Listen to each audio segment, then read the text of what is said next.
Okay, Chair, we're now streaming live on YouTube. I'll hand the meeting over to yourself. Thank you very much, Amanda. Good evening and welcome to East Devon District Council's Cabinet meeting for the 1st of December 2021. I am your Chair, Councillor Paul Arnott. Welcome anybody watching by live streaming. Following an EGM of Council on the 26th of July, I'd like to remind members and any members of the public that the Council has delegated much of the decision taking to senior officers for a short period of time to the 17th of January next year due to COVID. Consequently, this will be a consultative meeting only. However, we will adhere as much as possible to the procedural rules detailed in the Constitution. And where the meeting would have normally decided a matter, it will now make a recommendation to the senior officer. The officer will then take that recommendation into account when making their decision. As ever, may I remind members the Code of Conduct applies throughout, and we reserve the right to remove and disconnect any disrupting participant. Please turn your telephone devices off or to silent. If we lose an internet connection, we'll try and reconnect, but if it doesn't happen after 15 minutes, we'll have to adjourn and reconvene at a later date.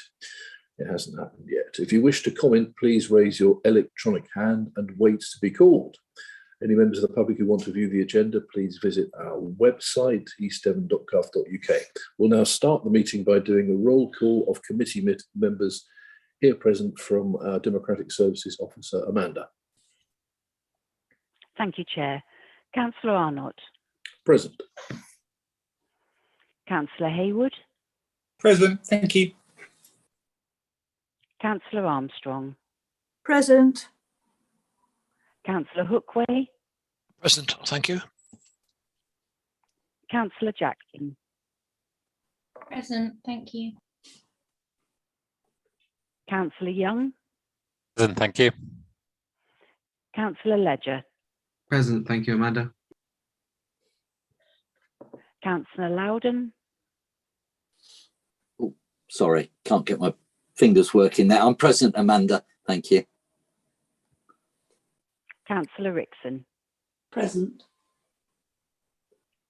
Councillor Rowland. Present, thank you, Amanda. Thank you, Chair. I can confirm your quorum. Thank you very much indeed for that, Amanda, and good evening to all Cabinet.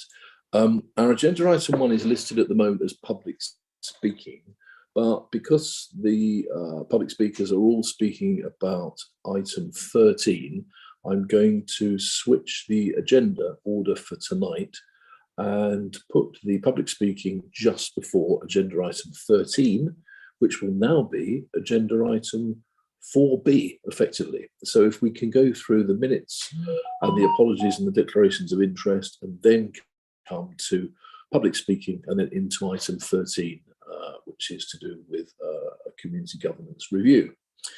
So agenda item 2 is if anyone has a comment on the set of minutes from the 3rd of November 2021, please do this by raising your electronic hand. If no hands are raised, I'll take this as an indication that you all agree the minutes of the previous meeting. No hands are raised. Thank you very much for that. The minutes of the previous meeting are recommended to be agreed. Agenda item 3 is apologies. Amanda, please. I have no apologies, Chair. Thank you very much indeed. I have one from Councillor Denise Bickley, who is hoping to get in, but maybe a little late. Hopefully we'll see her later. Agenda item 4 is declarations of interest, which is done by a roll call by a Democratic Services Officer, Amanda, again. Thank you. Councillor Arnott. None, thank you. Councillor Haywood. Yes, it's personal interest in what was item 9, the public toilets review. I am an employee of Axminster Town Council, which does have a public toilet which is operated by East Devon District Council, and so there might be some repercussions for that council financially in the future. Thank you. That's personal interest for you there now. Personal interest, yeah. I mean, effectively, I work for them, and whatever the outcome of this might be is certainly not a pecuniary interest. Thank you. Councillor Armstrong, None, thank you. Councillor Hookway, None. Thank you. Councillor Jackson, None, thank you, Amanda. Councillor Young, None, thank you. Councillor Ledger, None, thank you. Councillor Loudon, None, thank you, Amanda. Councillor Rickson, None, thank you. and Councillor Rowland. And none from me, thank you. Okay, thank you, Chair. Thank you very much for that, Amanda. Having done that, I'll just announce agenda item 5, which is late items or matters of urgency. Agenda item 8 is the minutes of the overview committee of the 25th of November 2021, and we'll take recommendations for that into account on item 8. And agenda item 13, the Honiton Community Governance Review. Therefore, what I'm going to do is skip back to agenda item 1 and invite the public speakers who wish to speak about the Honiton Governance Review to step forward. Over to you, please, Amanda. Clarify, are you going to bring forward item 13 forward as well, so that it follows on from the public speaking? Exactly, Henry. Yeah, sorry, I thought I'd explained that earlier, but it was a bit possibly garbled. Yeah, no, that's it. So public speaking, 13. I just felt that it wouldn't be particularly kind to force half of Gittisham Parish Council to endure 10 years talking about 2 hours talking about lavatories. So can we then queue up, please, our public speakers?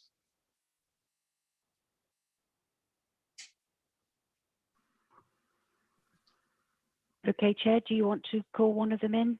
I don't know who you'd like to speak first. I'm in your hands, Amanda. If you'd just like to call them as you've got them listed, that suits fine. Okay, Councillor Carol Hall. Thank you. I'm Carol Hall. I chair Gittisham Parish Council, and I'd like to speak in relation to the item on the boundary review. Gittisham Parish Council is opposed to the current proposed boundary review and asks that it is withdrawn immediately. This issue is not in the best interest of Gittisham Parish residents or the Parish Council, and we suggest actively works against them. The current boundary and warding arrangements have worked well historically and continue to do so. The reason for boundary review is unclear. There has been no opportunity for consultation within the parish. A review has never been requested or suggested by parish residents. It was never mentioned by Honiton Town Council or East Devon District Council until the end of October this year. If a boundary review is to be undertaken, this must be done with full consultation with all parties involved and a clear and true reason given for the need. We have had one meeting since the review was raised, the day after the 4th of November, and no opportunity to carry out a full consultation with residents or to discuss the residents' views at the next meeting, which is the 9th of December. I also believe that reports presented by other councils, not Gittisham, so far have been based on assumptions rather than facts. I understand that there was actually a boundary review in 2017 which looked specifically at Hayne Farm and concluded it was fine where it was. Financial concerns in terms of the precept have been raised by parish councillors, Gittisham parish councillors, which could affect the viability of Gittisham as a parish. There have also been views expressed by Honiton Town Council that Gittisham Parish Council have got all the SIL and Section 106 money from the Hayne Farm development. And this is untrue, as this was discussed at a meeting between Honiton Town Council and Gittisham Parish Council earlier this year, where we suggested that we would not need all this money and it could be spent by Honiton on facilities that would be used by Gittisham residents, for example, sports pitches. This wasn't a formal agreement and indeed has not progressed to a point where a formal financial agreement is required. Honiton Town Council agreed that they would spend this money in full consultation with Gittisham, and an East Devon District Council officer was present at the meeting. I'd also like to mention that the sense of belonging to a parish must not be underestimated or its importance understated. Residents of Hayne Farm definitely consider themselves to be part of Gittisham, and the recent pandemic support groups and the village hall events are evidence of this. As chair of Gittisham Parish Council and with full representation on our council from all areas of the parish, I feel I'm right in presenting this opinion, and thank you for the opportunity to speak. Thank you very much, Carol. May I ask you a couple of questions, just to sort of factually? Thank you. Roughly, what's the current population of Gittisham, and as it potentially expands, how large do you think that population might get to in the end? That's caught me on the hop, actually. I could throw that one to Peter then. Yeah, Peter. Yeah, go on, Peter. Okay. I can't tell you the population, but the number of households is 900-ish. Right. And that will be when the Hayne Farm development is finished. Okay. And I mean, this isn't a leading comment anyway, but just an observation, which is that elsewhere in the district, that's quite enough to have your own independent council, isn't it? Which is what you've got. Okay. Right. Thank you very much for that. Amanda, who's the next public speaker, please? It is Peter. Okay. All right. Over to you, please. Peter, you've got up to 3 minutes, please. Thank you. Good evening, Council, and thank you for allowing me this time. My name is Peter Orchard, and I'm a councillor in Gittisham Parish, and I speak with regard to item 13. I'll gloss over the total lack of consultation that Carol has mentioned, but first some factual errors on the paper that was issued to you last month. Paragraph 2 at length excuse me, details a number of possible outcomes of the Honiton Forward petition, concluding that the governance review is beyond the power of the council to deliver. All hot areas, the petition has been officially withdrawn months ago. Paragraphs 3.8 and 3.9 frequently repeat the mantra that various areas would be viewed as Honiton, surmising without a shred of evidence something that the residents of our parish would strongly disagree with. Finally, the paper under the heading Financial Implications states no direct financial implications.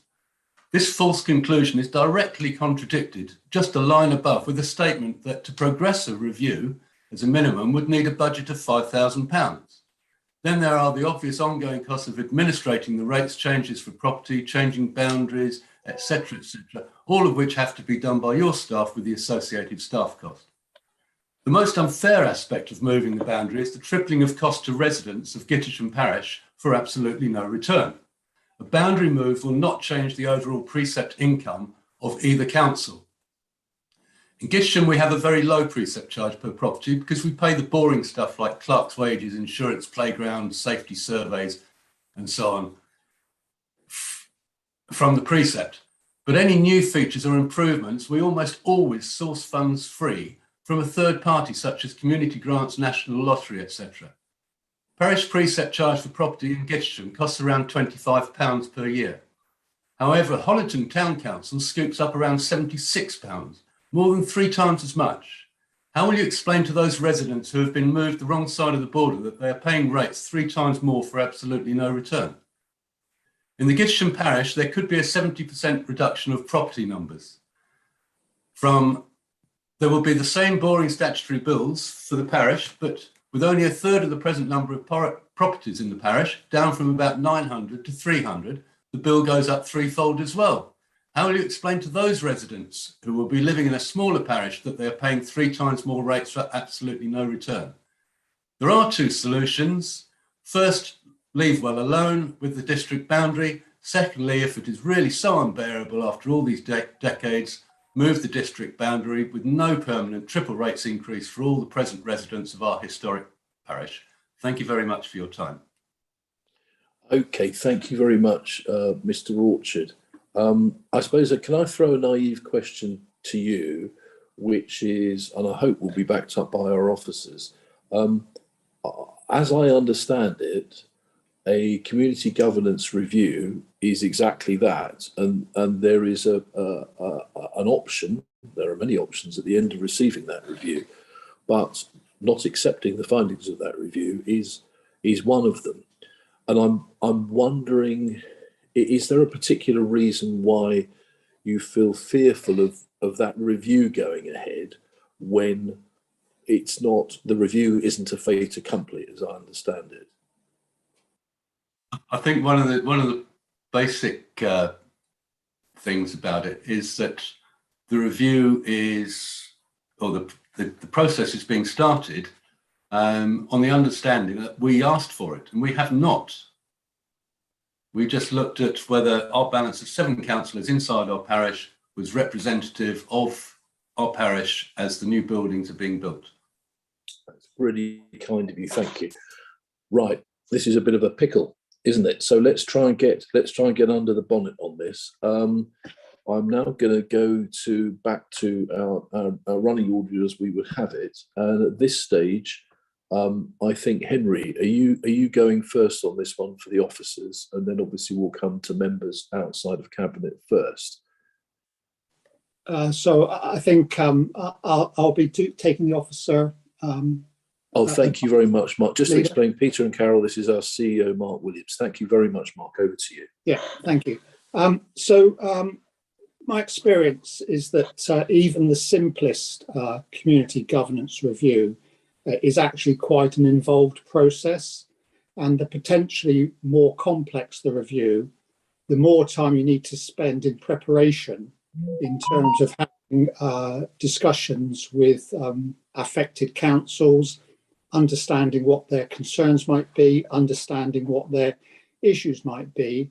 And I think particularly in terms of Honiton Town Council and the sort of 3 suggestions that have come forward in terms of the types of things that it thinks the governance review could encompass, you do need to spend a good period of time before you even commence a review getting clarity on them, because fundamentally the review should be confirmation of something that is got a lot of community buy-in, if you like. If you get it wrong, and if you get the timing wrong, then you end up in the situation that we found recently with Cranbrook, where actually that was seen as an aggressive act, really, on the part of Cranbrook Town Council, insofar as the neighbouring parishes of Rockbeer and Wimpole, for example, were concerned. And I think that's what we find here, that it's an error, I think, to assume that you can start a review and work it out as you go along in the 3-month period of consultation that you have before you decide whether you wish to confirm an order or confirm a review. So my concern in terms of the comments we've had back, not just those from Gittisham, but particularly my concern in terms of the comments we've had back from Honiton, is I'm not sure they are clear at all in terms of what they might hope to get out of this review, such that, if you were to initiate a review, it would be, frankly, I think, a waste of officer time and a waste of the council's resources too, and wouldn't achieve anything in terms of trying to reach an understanding between Honiton Town Council and Gittisham Town Council about what the review is designed to achieve, frankly. That's not to say there isn't perhaps a case for looking at a review in due course, but our advice is, and was previously, that the time to do that would probably be after the current draft local plan has progressed sufficiently, ideally to adoption, so that we're all clear in terms of the physical extent of any extension to Honiton, any potential implications for Gittisham coming out of that local plan process. And then we will ideally also have a period of time to carry out initial preparatory discussions with both councils, and then bring them to Cabinet with a proposal that's more likely to have a better chance of success. That would be my advice, that I certainly wouldn't recommend Cabinet to proceed further with this proposal at this stage. Thank you very much indeed, Mark. I can see Councillor Ledger is going to come back in a moment, and I'm sure we'll cover it. But can I just ask you, just for Peter and Carol's benefit, when roughly do we think the local plan might be in a position where we can then go, okay, that's there, now sequentially we can look at a community governance review? Well, I dare say Councillor Ledger may have a view on that, but our timetable suggests that we're hoping that we can progress rapidly, and the first draft for discussion is obviously coming to Strategic Planning Committee this month. quite how it progresses when full debate takes place on the issues that it raises remains to be seen. But the timetable we've got suggests something that, over a 2-year period, I think. Okay, thank you very much. That's incredibly helpful. So I'm just looking now, Amanda. There was potentially another member of the public, but I think it was just Peter and Carol. Is that correct? Yes, there was, but she's not shown up, Chair. So okay, lovely. Thank you so much, Peter and Carol, for your contribution. It's been very useful. Please do hang on. I'm now going to members of the council who are not in cabinet and going to Councillor Alistair Bruce, please. Alistair. Thank you, Chair. I hope that we will be able to get under the bonnet, as you say, of this particular issue. I may be able to help with that. Look, you've heard the comments from the Gittisham Parish Council that this review has not been called for, and there appears to be nothing but anecdotal evidence to support going forward with this. Instead, I fear this agenda item is being driven by an individual councillor who, after attending the last Gittisham Parish meeting, was left in no doubt about how they feel about his idea. At the same meeting, this councillor made the outlandish claim that he'd been asked about a review on the doorstep whilst canvassing for the last election. Frankly, I find this highly unlikely and certainly did not appear in any of the more important questions that I was asked about when I canvassed in this area. I find there is no evidence that this has been called for by the good people of Gittisham. It's not needed or supported and should frankly never have been brought before you. So I would ask Cabinet to do the right thing and put this item where it belongs, in the bin. Thank you, Chair. Thank you very much, Alistair. You really did get under the bonnet, didn't you? And you ripped out the carbs and the fan belt and everything. Thank you very much for that. Okay, so going still outside Cabinet, Councillor Jake Bonetta, please. Thank you very much, Chair. I just wanted to kind of come back on what has been said. I completely hear what Peter and Carol say from Gittisham Parish Council. Obviously, a bit of a personal interest here, as I am a Honiton Town Councillor and was involved in the discussions there as well. I find it quite interesting. Councillor Bruce tried to tell me what I heard on the doorstep, but actually I can say that is not what I heard on the doorstep. I did hear messages of support for a CGR. I do also hear what officers are saying. If there is obviously a discussion that finds that it is not the right time to go forward with it now, then so be it. That is of course absolutely fine by me. Cabinet will of course know my views on a CGR. That following discussion with multiple residents, actually I do find that it is fair to at least go through the consultation process and actually see if there is room for one.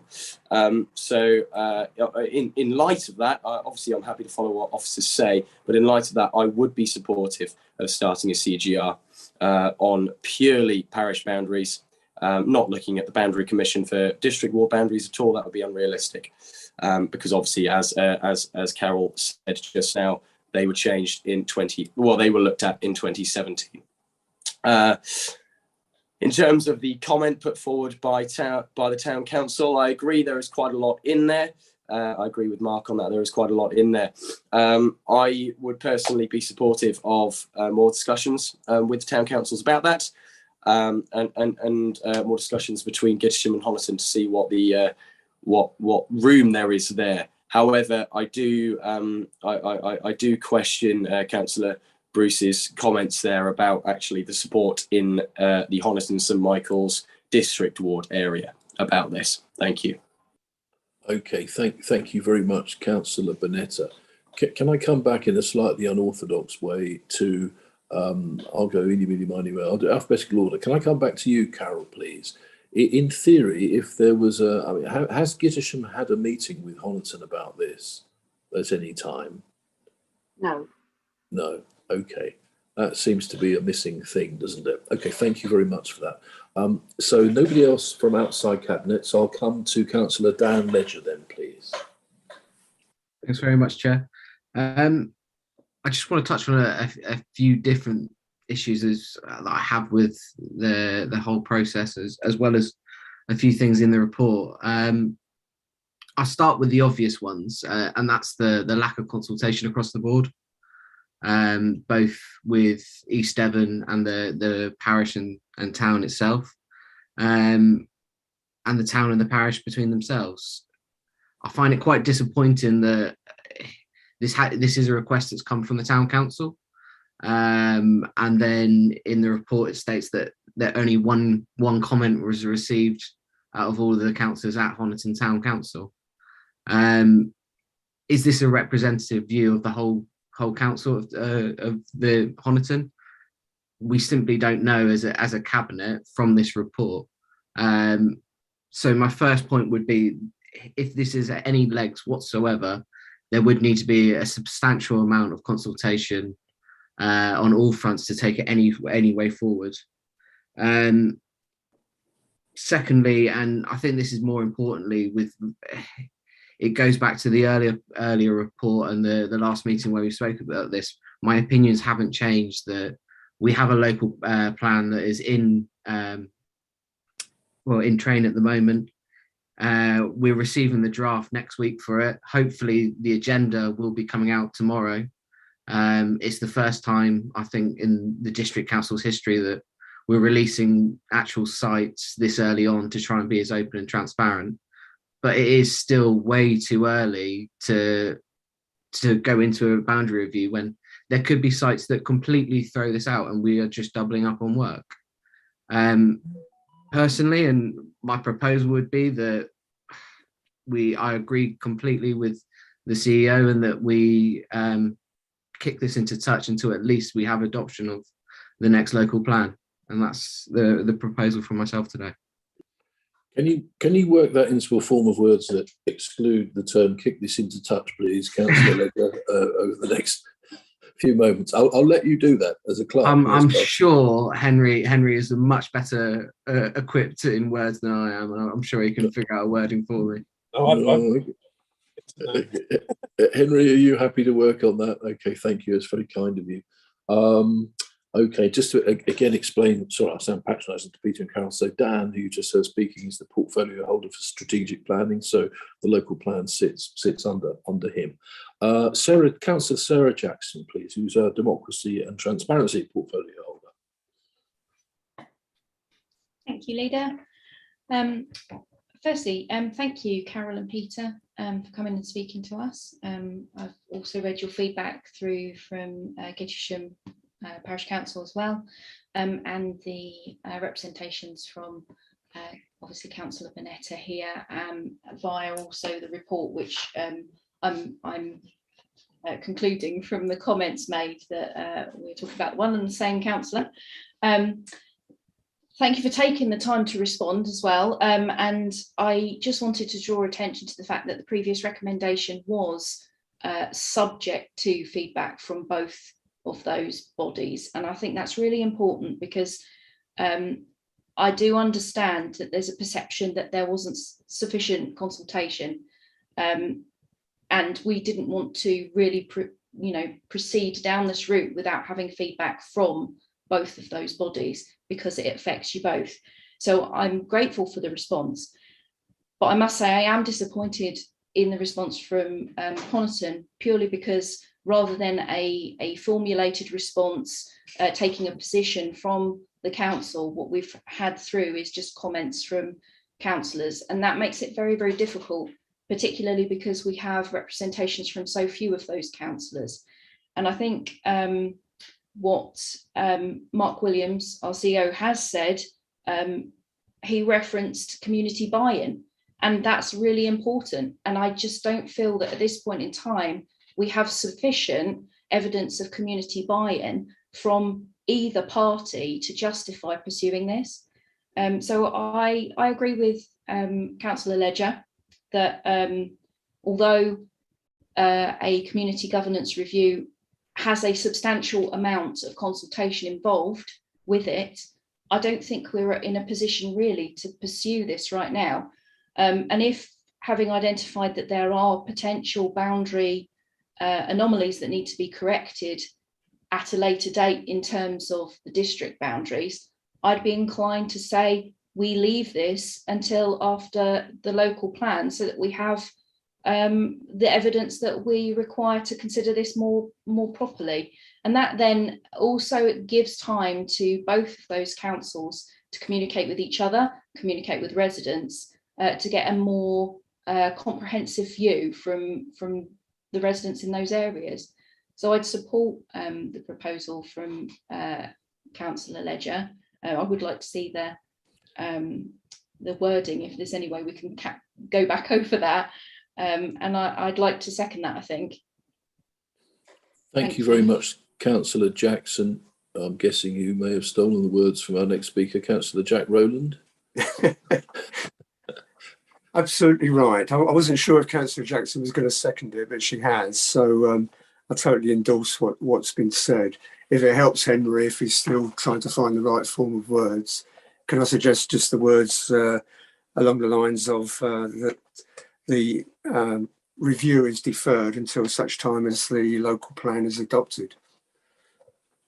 Well, now we're going to see who's the better drafts person, you or Henry, Jack. I'm sure Henry will beat me hands down. Well, let's see. Right, here we go. We'll take a vote on that. No, Henry, go on. I'm going to bow to Councillor Rowland. I think it's just it's a much safer approach in this environment, I think, isn't it? Seems perfectly acceptable to me what he's suggested. Okay. Councillor Ledger, is that acceptable for you? Okay. And Councillor Jackson, would you be happy with that? And then I'm happy to come back to Councillor Bonetta as well, who's raised his hand again. Thank you, Chair. Sorry for butting in once again. I know I do that quite a lot. Can I just, obviously I'm not in Cabinet, can I just add my support to that wording? I think that further consultation with both the town councils is definitely needed at this stage. And I think following the conversations we've had, and I agree with the poor outturning of comments from Honiton specifically. I think that is the pragmatic and the sensible approach. Thank you. That's hugely appreciated, Councillor Bonetta, and may I thank you for your role in the response you gave, which was incredibly long and thoughtful. And I'm aware, as we all are, that Honiton Town Council is still in a process of evolution and transformation, and I'm sure, hopefully by next spring, things will be a bit easier for you. And may I also say bless you, and if you've got the cold I've got, you should get rid of it by Christmas. I should say. It's a 4-week job. Right, thank you very much. In which case, Amanda, I think we have, or we do have something we can vote on. So can you lead us through that, please? Yes, certainly, Chairs. Councillors, if you can cast your votes, please. So green ticks in support and red crosses if you're against.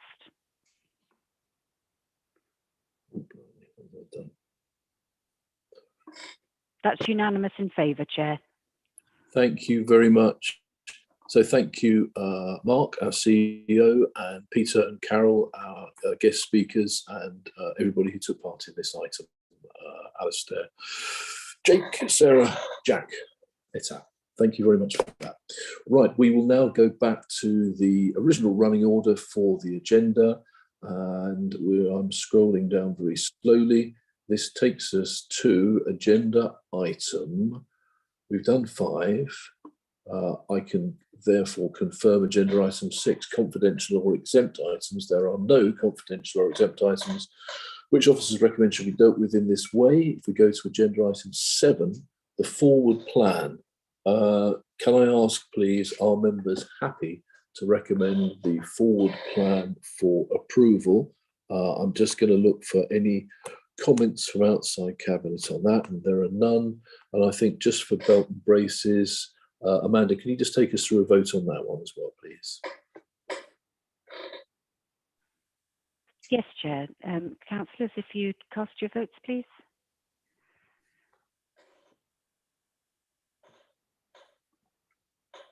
Unanimous in favour, Chair. Thank you very much indeed, Amanda. Right, we now go to agenda item 8, which is the minutes of the overview committee held on the 25th of November 2021. Now, Cabinet can find the recommendations from that on page 19 of that agenda. And Henry, I'd be grateful for some advice from you on it at this stage. Should we be looking at those recommendations under the next item, item 9, or do we look at them at this point? Yes, Chair, my advice would be that you take them into account in consideration of item 9, or okay. And as it is now. Okay, in which case, do we have to give the minutes of the overview committee any other consideration at this stage? Just note them. Just note them. Okay, in which case, I just will, from the chair, propose that we note them, and unless anybody else wants to violently disagree, they are noted. Thank you very much. Right, we then go on to agenda item 9, the public toilets review, consultation results and categorisation proposal. Before we start on that, I'd just like to make a personal comment. I was fortunate to be present at the overview meeting which discussed this proposal, and I'd like to pass on my gratitude to the committee for a very wide-ranging and calm debate. The committee, I think, clearly understood the difficulties faced by this council financially, and it was welcome that the meeting didn't descend into a parochial one, which could easily have happened. I'd also like to personally thank Councillor Vicky Johns, who chaired that meeting quite brilliantly on such an important subject. The debate was informed and very useful and has led to a number of recommendations that are before us tonight, which Cabinet will carefully think about when considering the matter. So thank you very much to members of all groups and none across the council for their contribution. We'll start this item then with a report from our service lead from Street Scene, Andrew Hancock. Over to you, please, Andrew. Thank you, Leader. Just bear with me while I share my screen. Hopefully everyone can see that now. Thank you. I've got a short presentation, should last about 10 minutes. I'll try and be as quick as possible, and apologies to those who might have seen this already at overview, but it's important background information for tonight's report. And it highlights the key themes from the consultation response and sets out what the report is suggesting based on the feedback from 1,267 respondents, which is a fantastic rate and shows the strength of feeling about this topic. As I mentioned in the report, I've not recreated all the detail from the consultation or the Equalities Impact Assessment at length. The detail from the responses and the mitigations of this are set out in the background papers and the covering report, and I'll run through some headlines now. Before I do that, a quick point of clarity on recommendation 2 of the agenda report tonight, where it references the 8 and 6 sites respectively, brackets section 4.10 and 4.12, it should say additionally categories B and C sites to make that clear. So moving on, the 3 headlines that are on your report tonight and that we asked Overview to consider are as follows. We asked Overview to consider the consultation responses, consider the proposals outlined in section 4 on categorisation, and crucially the mitigations we've considered to address the concerns expressed through the consultation and discussed through the Equalities Impact Assessment, some of which I'll touch on shortly. They provided their views and recommendations, as you just discussed, for you to help your decision making tonight. In the report, we're asking Cabinet to approve the categorisation as set out in section 4, taking into account these consultation results and the mitigations proposed, such as lease conditions, which would continue a level of public toilet access where alternative uses are considered for Cat B and C sites. The decision is based on our recommendation that East Devon can no longer afford to provide all the sites it did. It needs to invest in its retained sites and look to others, such as community groups, businesses and other tiers of local government to help provide toilet access where we're proposing we can no longer afford to do so. This is not a suggestion that we don't appreciate how important access to this service is for all users, or that any reduction won't be impactful. If we can't make this saving towards our £700,000 and growing medium-term financial plan deficit, this could stack up issues of savings and cuts for other areas where services may have to cease entirely. As set out in the report, the saving attributable to this is between £204,000 rising to £404,000 if paid access is implemented, which you as Cabinet will need to decide upon tonight. The background to this report, as Cabinet will undoubtedly remember is that in May we brought a report forwards outlining the basis for the public toilet review. The guiding principles were endorsed by Cabinet, such as proximity and standards of provision, along with the principle that East Devon would focus on provision at Category A sites, with opportunities for alternative uses being sought at Category B and C sites. Following this, Cabinet agreed the detailed public consultation. This ran for 2 months in August and September. It was available online, paper copies, and advertised extensively on our website through social media and promoted in press releases. The report on the agenda today considered the results from that. As I've mentioned, we had almost 1,300 responses, including from equalities groups and 15 of our town and parish councils, mainly those where the review potentially affects their provision. The reason we need to consider this review was to address the issues that public toilet provision is a very important but non-statutory service, that there's been no investment in our stock since 2014, as this review has long been avoided, and now it is overdue and investment is needed. As I mentioned, the large budget deficit requiring us to make savings from somewhere to address this. So I'll run through some key statistics, as you can see on the slide there. So most respondents to the consultation wanted us to continue running things as we do now, providing all the 27 toilets as we do, but there were very few actionable ideas alongside this as to how we might reduce costs or make the investment we need in the ageing building. We did anticipate this type of response, as it is a very emotive subject. Many of the responses commented on how the proposed changes would impact those with protected characteristics, such as age and disability. For example, the most disputed guiding principle was proximity, where it was felt an 8-minute walk was too far, and those with mobility issues would not be able to get to these toilets in time. Respondents said that the distance should be halved, and in the mitigation section of the report we discussed this, where we set out that in most cases toilets are available in the shorter 4-minute distance, and the speed of walking is based on the lower end of the British average. If we consider carefully the type of alternative uses at Cat B sites, such as cafes or community spaces that still provide a publicly accessible toilet, then we can try and reduce the impact of the proposals whilst still enabling this difficult decision to reduce what East Devon provides directly on affordability grounds. So continuing with the statistics, you can see that almost 60% of respondents agreed with the guiding principles, and we've taken this as a broad understanding or acceptance of the rationale of the review. Over a third of respondents agreed with the categorisation of every single site, that's the A's, B's and C's, and we felt this was very high given the acceptance that it was an acceptance of what we're proposing, being a balance of affordability, investment and protecting a level of access. It was pointed out at overview last week that this also means that 2/3 disagree with the categorisation. However, this statistic covers those who may have disagreed with just one site or several, so a very broad range. This is why we felt the 1/3 agreement was statistically relevant. When we looked at the percentage disagreement in the consultation responses with any particular site, and we looked at that we took that as a percentage of the overall responses, the highest percentage disagreement was only 13%, and this is more representative of the overall result. But we looked more deeply into this and considered the community's response from people in that area, because we wanted to find out more what the local community felt. And this is set out in the graph at 2.10 in the report, and that's where we get the higher percentages of disagreements that we'll come on to no doubt in the debate later.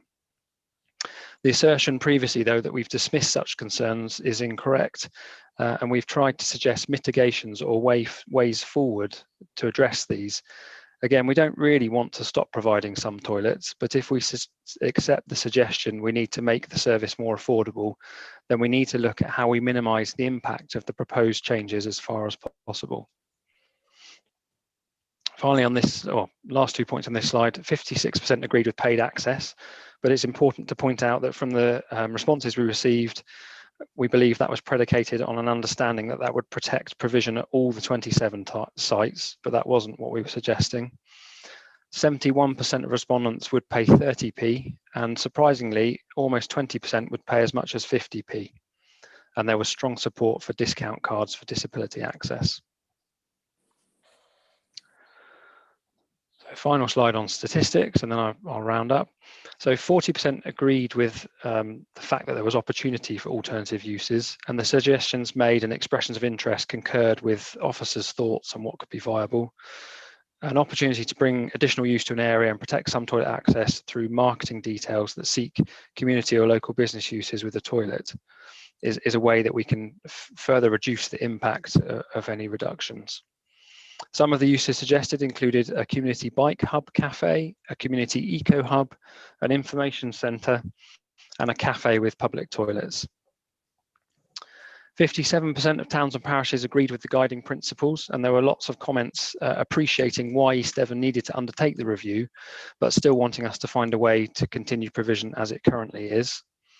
62% of towns and parishes that responded disagreed with the categorisation related to the suggestions in their area. The public response to categorisation in their own area saw a range of responses and disagreements, and I've mentioned already that these are set out in 2.10 and 2.11 in the report.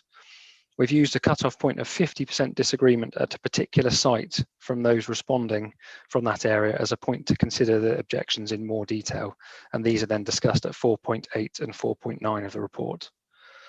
Where there was high disagreement with a particular site, and we've made reference to some campaigns, this wasn't intended to discount the results, merely account for the stronger sense of feeling expressed against that toilet. We've then discussed these cases where there was a high percentage of disagreement and offered suggestions or mitigations to try and address these.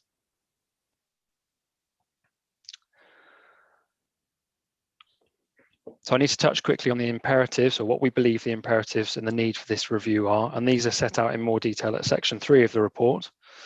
In considering all the information from the consultation and while compiling our EIA, we thought really carefully about the impact on our communities and those with protected characteristics.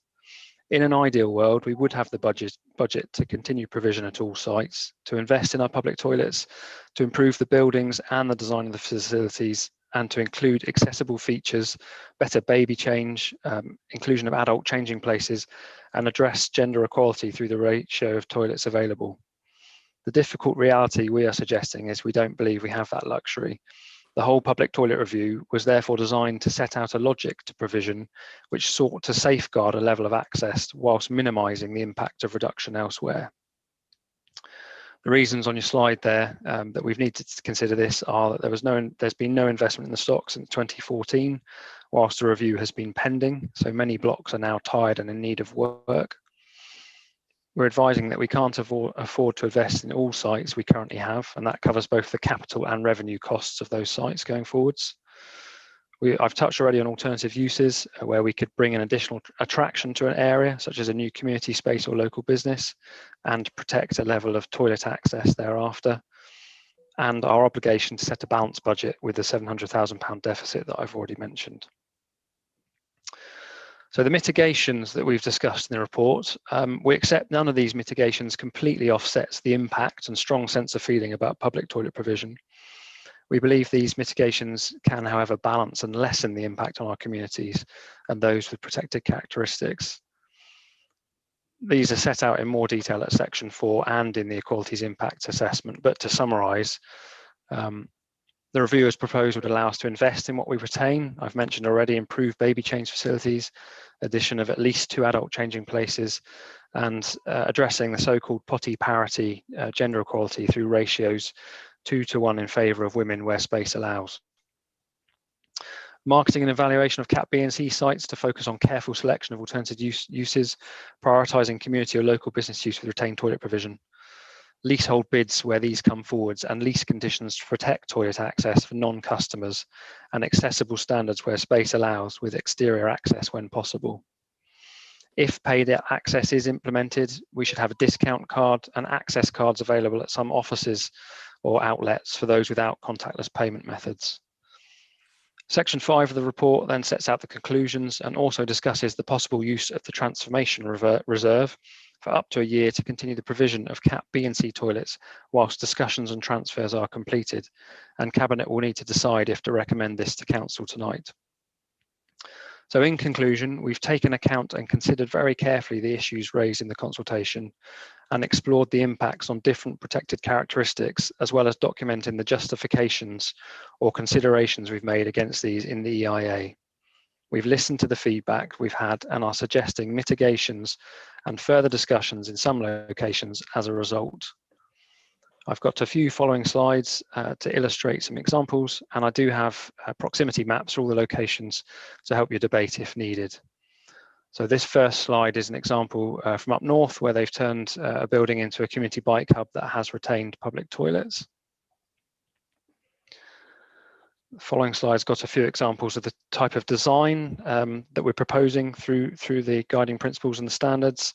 Top left, front opening access toilets that we talk about. Bottom right is an example from Japan, actually, of a toilet designed to fit into a parkland setting to blend in. And this is the sort of thing we could deliver at some locations. And bottom left is an example of an adult changing place to give those with severe disabilities better access when they're out and about.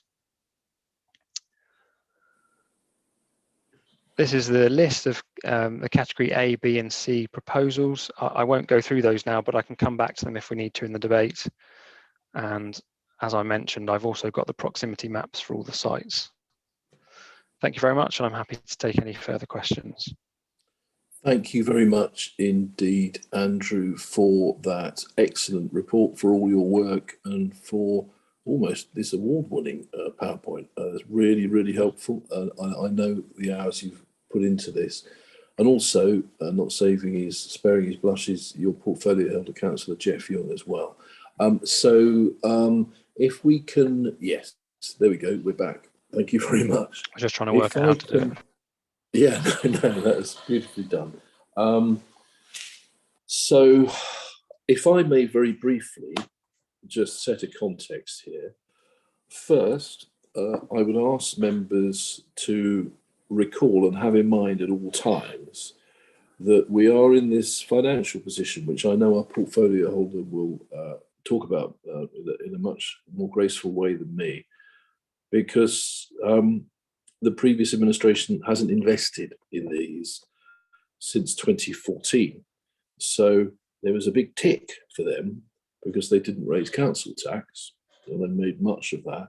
But that's turned into a big cross, and inevitably, a few years later, somebody else has to pay for their failure to fix the roof while the sun was shining. I think the other thing that I would make, and I think is a fair criticism of the previous administration, is that these are assets, aren't they?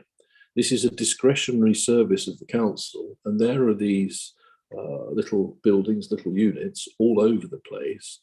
And I think Andrew has shown how imaginatively they can be used to bring forward other businesses, perhaps, whilst also providing a lavatory provision. And as he's shown, this has happened in other parts of the country. So why not us? Those are my few thoughts just for the minute. So if I can come to speakers outside the cabinet first, please. Councillor Helen Parr. Thank you. Well, obviously, it is highly regrettable that the district council is closing public toilets. And of course, I'm particularly interested in the loos in Collerton, the only loos. In fact, it's the only facility the district council provides in Collerton apart from the car park, which raises revenue.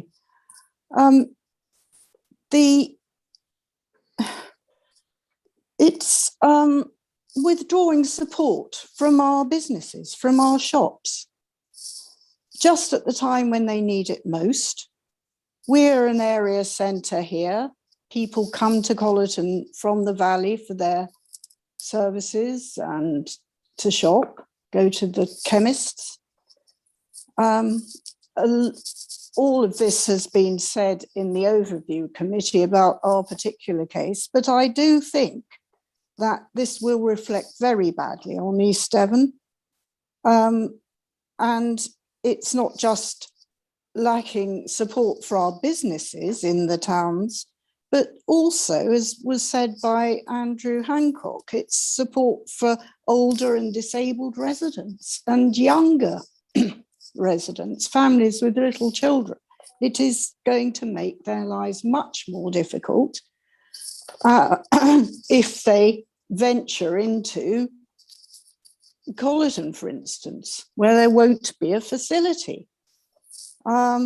And finally, I was very sorry to hear Councillor Arnott at the Overview Committee make the misleading statement that Colleton Parish Council were going to take over the toilets and they had an exciting plans for what they were going to do with them. No decision has been made by the Parish Council about taking over the loos, and this was quite clear in the report that Andrew Hancock presented. So I do think that was extremely misleading. Thank you.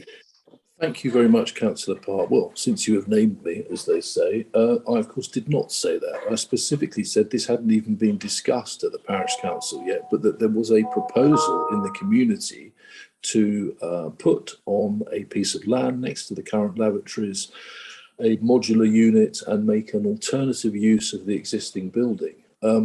And I am your co-ward member. Can I just ask you a straight question? Would you support the principle of the Parish Council taking over the running of the lavatories in Colleton? Yes or no?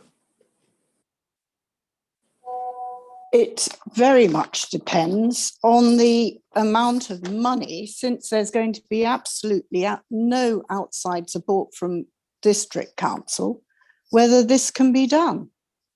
I'm not a parish council. You will have to make this decision, Councillor Arnott. Yeah, exactly. So how I think this works academically at other councils as well is that the idea has already been brought to Colleton Parish Council.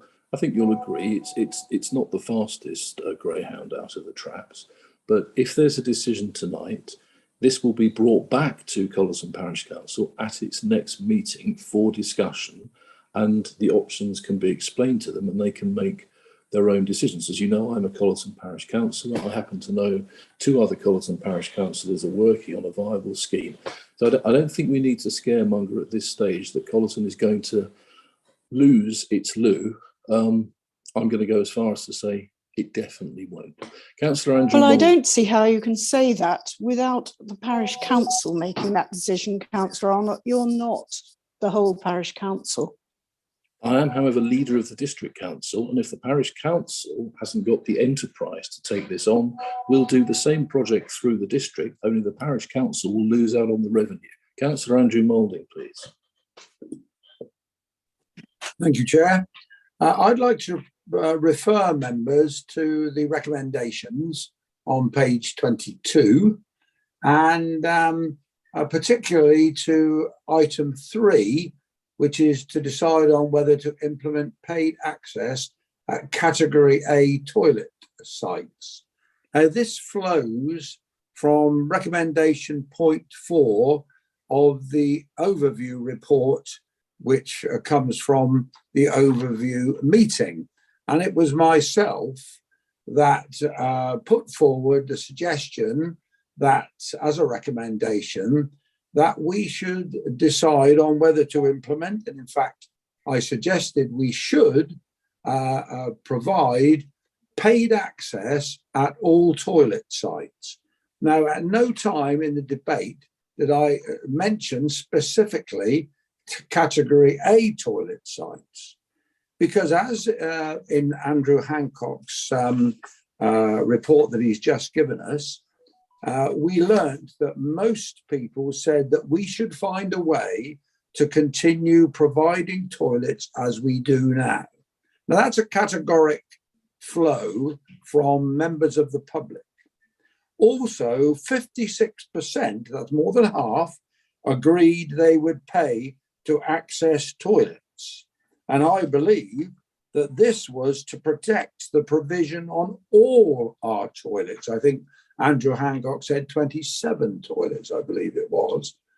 So therefore, I would like the Cabinet, when they come to discuss the recommendation and they come to item 3, to decide on whether to implement paid access at all our toilet sites.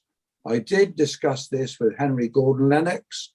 He agreed that I didn't specifically mention category A during the debate, but when the items were read out and the overview committee voted on them, category A was inserted, which I must admit I hadn't realised.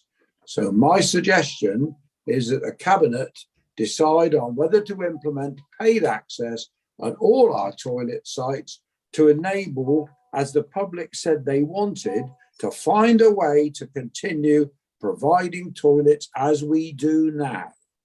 Thank you, Chair. Thank you very much for that contribution, Councillor Moulding.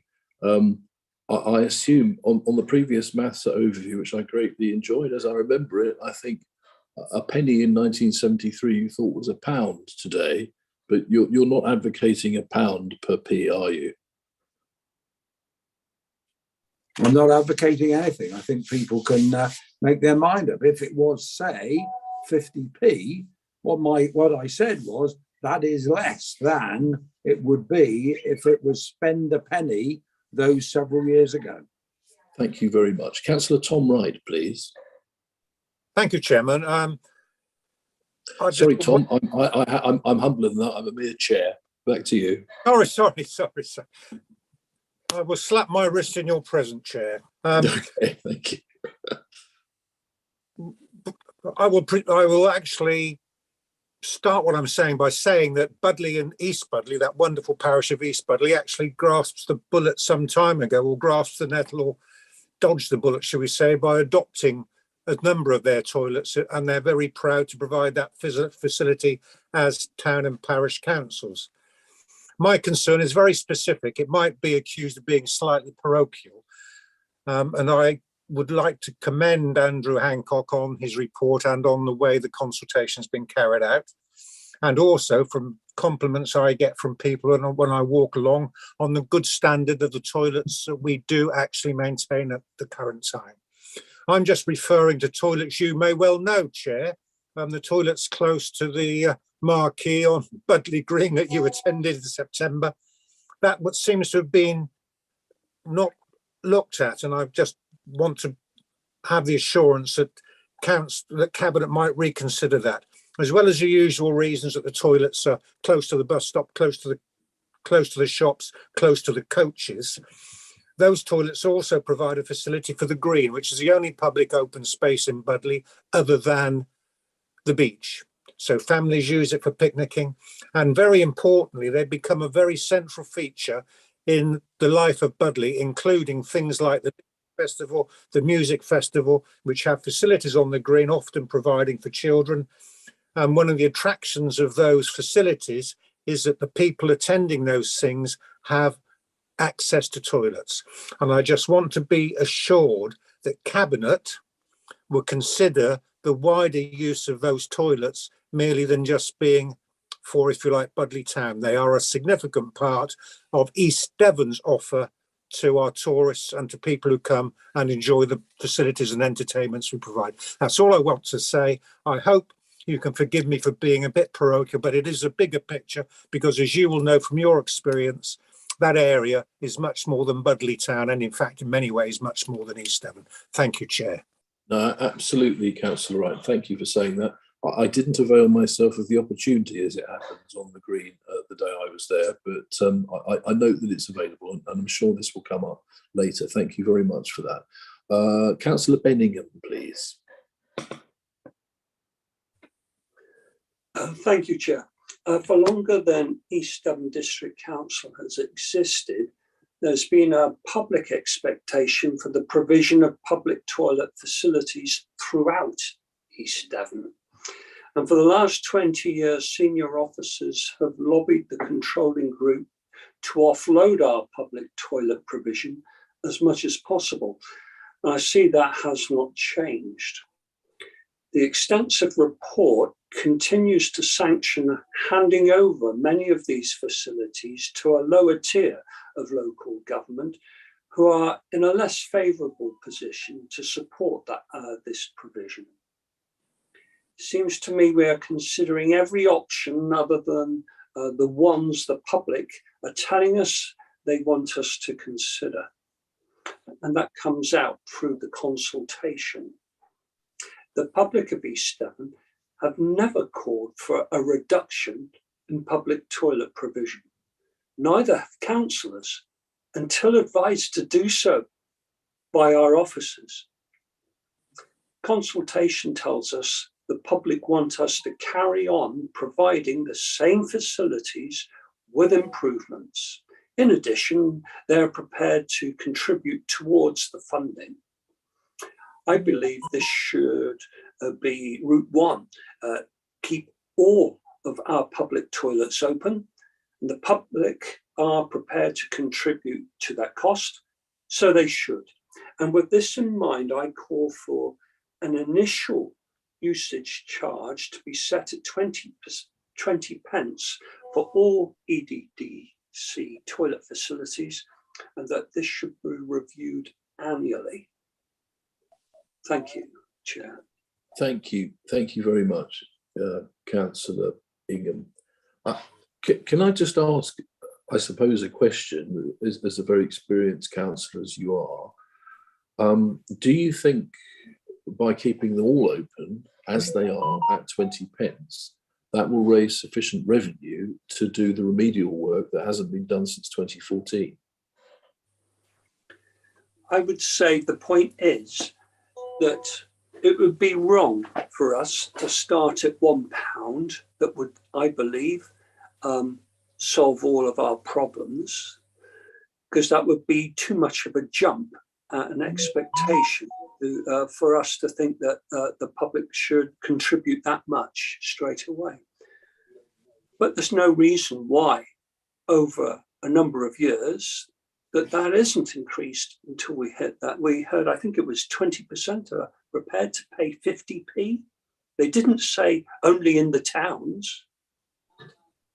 So that suggests to me that there's a lot of scope for us to do exactly what the public want us to do. But I see, as usual, that unfortunately, Cabinet is deciding to rationalise the facilities to only a few in our towns, and to offload toilets in, by category in most of our rural areas. And no one's asked us to do that, except for our senior officers. Okay, thank you very much, Councillor Ingham. So next, please, we have Councillor Jake Bonetta. Jake, please. Thank you, Chair, for indulging my cold-induced voice once again this evening. I don't think it's been said enough this evening, but I think Andrew Hancock deserves a massive thank you from all councillors across the board, no matter what party, what group, because the work that has gone into this report and this consultation is absolutely massive. To have a consultation with 1,300 responses across the district is massive. Some national government consultations do not get that kind of response. So I think that is absolutely massively commendable. And I want to thank Andrew for his really tireless work on this. I just wanted to raise a couple of points, if you would indulge me. Obviously, as Vice Chair of Overview, I was in attendance at the Overview Committee meeting, and actually I did second, if not propose, most of the recommendations that went forward. I do continue to agree with the principle of charging for Category A toilets. I think that actually I do agree with Andrew Hancock on this through the seemingly hundreds of conversations I've had with residents across Honiton, across my patch. Actually, there is not really much resistance to having paid access to toilets. It is commonplace across a lot of the country now. You look at places like Exeter, where you go into the city centre, and actually it is commonplace to be charging for these services. And so I think people are more amenable to it and more malleable to it. I think, however, on my part, and this is where I obviously put my town council hat on, obviously as a personal interest there as a Honiton town councillor, I am specifically minded towards mentioning overviews recommendation 5 with regards to the King Street toilets in Honiton. I do completely back what was proposed there by myself, and passed overwhelmingly, if not unanimously, I believe, at overview last week. I think it is extremely important that we provide the extra time there that is necessary in Honiton. I'm not asking for a lot, and that recommendation is not asking for a lot. It is asking for an extra year, an extra year's grace to be given to Honiton Town Council by keeping those toilets open for a further 2 years rather than 1 year, 12 months as per the others. I think that is an extremely important and democratic thing to do, and I would massively urge Cabinet to support that recommendation and take it further. That is pretty much all I had to say on public toilets. I aired most of my opinions in overview, and I will not bore Cabinet with them any further. But yeah, as I say, massive thank you to Andrew Hancock for all of the work he's put in. Thank you. Thank you very much, Councillor Bonetta. Can I come to the former chair of this council, Councillor Cathy Gardner, please? Good evening. Thank you, Leader. As ward member for Sidmouth Town, obviously I've got 4 toilets involved in this consultation, and as a place obviously depends a lot on tourism, it's really important that we do what we can to keep those toilets going. And I know there's a lot more discussions to be done with the town council about them potentially taking on 1 or more of those toilets. And I appreciate the work that Andrew Hancock has done looking at specifically at the issues in the town. One of the things that concerns me about this is that, you know, it's such a horrible thing to have to do, is to consider closing toilets or even charging for them. It goes against what I believe should be the situation, but we all know that this is not a statutory duty for us. We don't get the funding from government to be able to keep this going. We can't afford to carry on as we are. So we have to make a horrible choice. This is not a pleasant situation to be in. I'd also like to comment about the situation in the past, as mentioned by the leader at the beginning, that the Conservative administration didn't take the opportunity to increase council tax and use that money to invest in improving the toilets.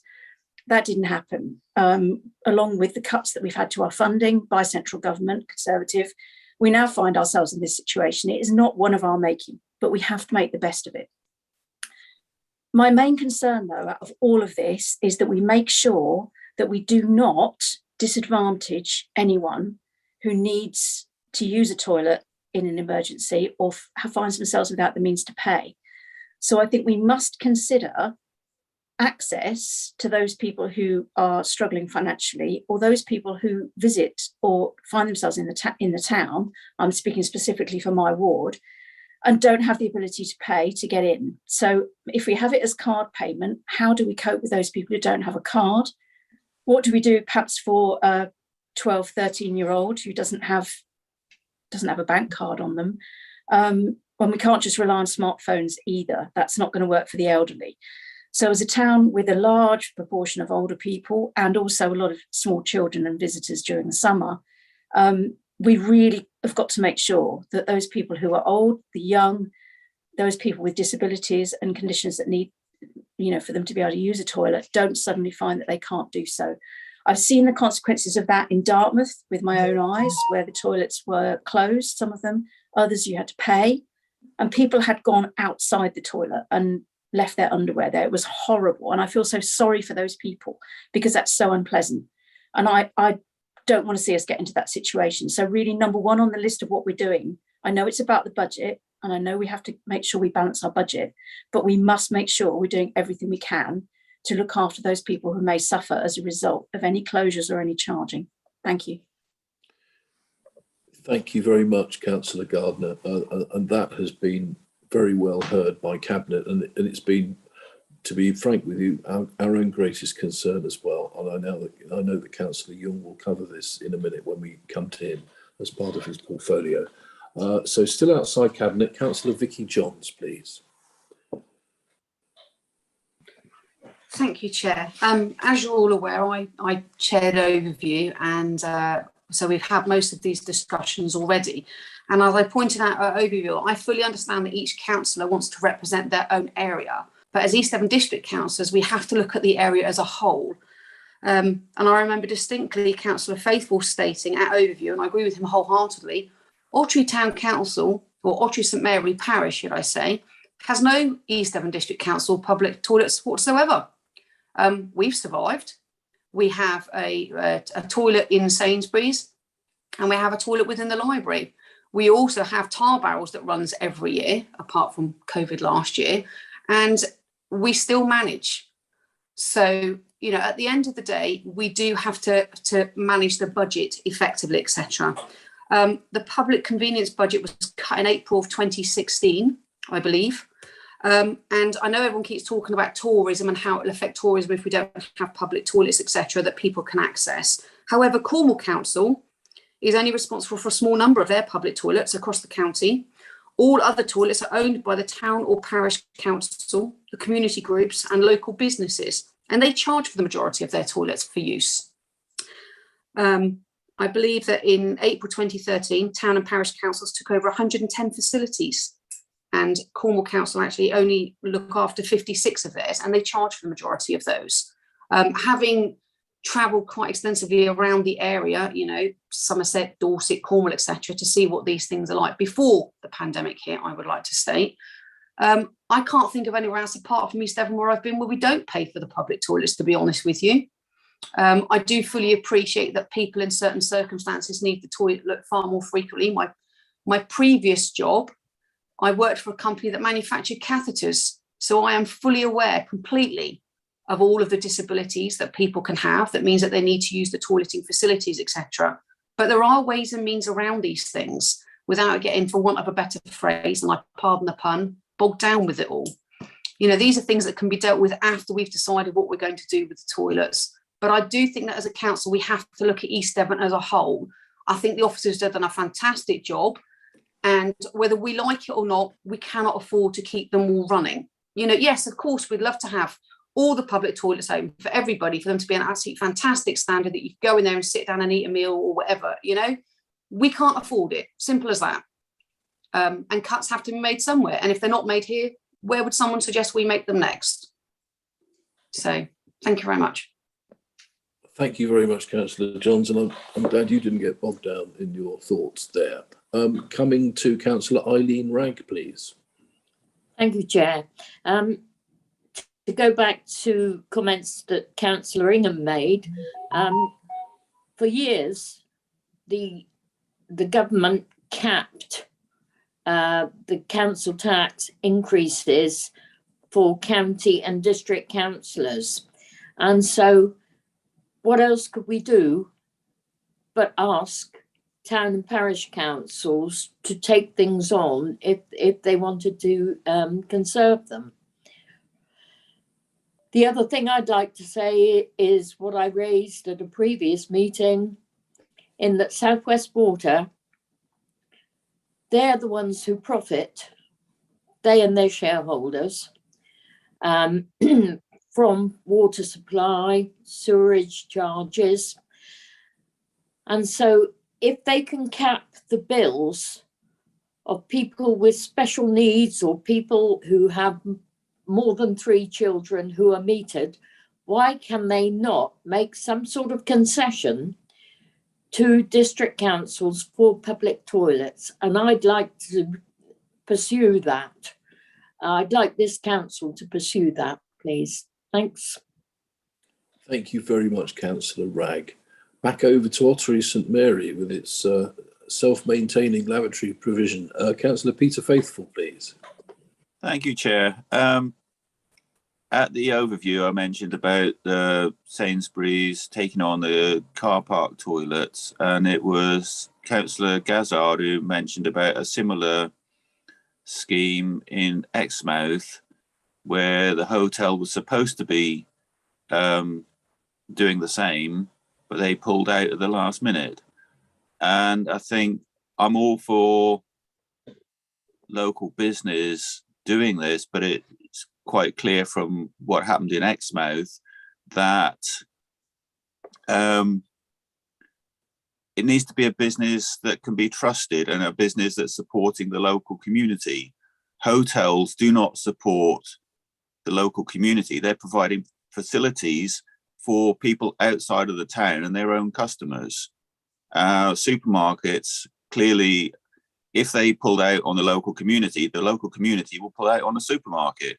So I think I do think we should go down this sort of route, but we need to be very much aware of who we're having taking on the toilets or whatever, how we're doing that, so that we make sure that the business that's doing it can be relied on to stand by their word. Thank you, Chair. Thank you very much, Councillor Faithful. And I'm sure we can rely on Andrew Hancock to have noted that. I entirely endorse that. In Seaton, which is a lovely place, and there's a Tesco's, which I very much enjoy shopping in. One of the parts of the planning permission was that the lavatories in Tesco's to the western end would be easy to access for members of the public. And to begin with, they were, and they're just off this sort of an internal, forgive me, either Starbucks or Costa, I can't remember, there's a coffee shop there. But the problem then became that Tesco's then locked the nearest door on the basis that they said that people were shoplifting and going out through that way. And that was then exacerbated by the effects of the pandemic.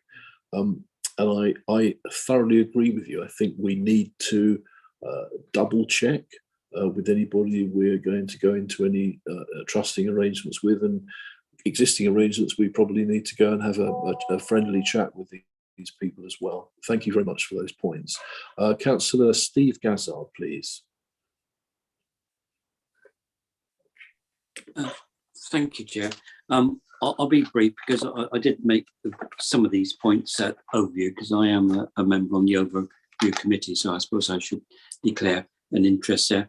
I mean, one of my concerns is the hidden disabilities, and we did talk to Andrew about it, and I understand the assurances that Andrew gave me on that.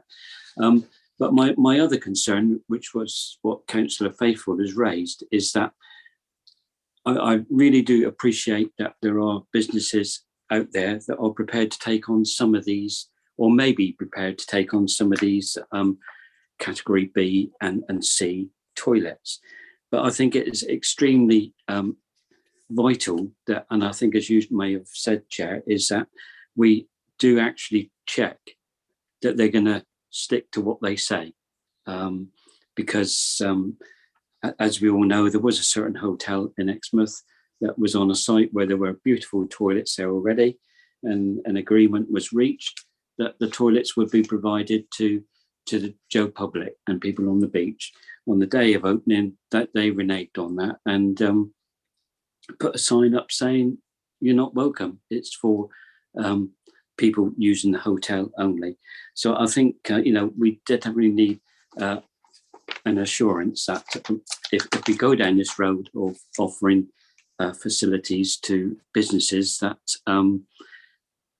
is set in stone, if you like, that it will be open to the public and people that pass by. But I have to say, Chair, I don't envy Cabinet tonight, because whatever you do, you're going to be damned if you do and damned if you don't. But I think that the proposals that the overview came to at the end of the day were sensible and logical. So hopefully that might assist you. Thank you. Thank you very much, Councillor Gazzard. And yes, and I'd like to repeat that. That was an invaluable discussion, and we truly are grateful for that.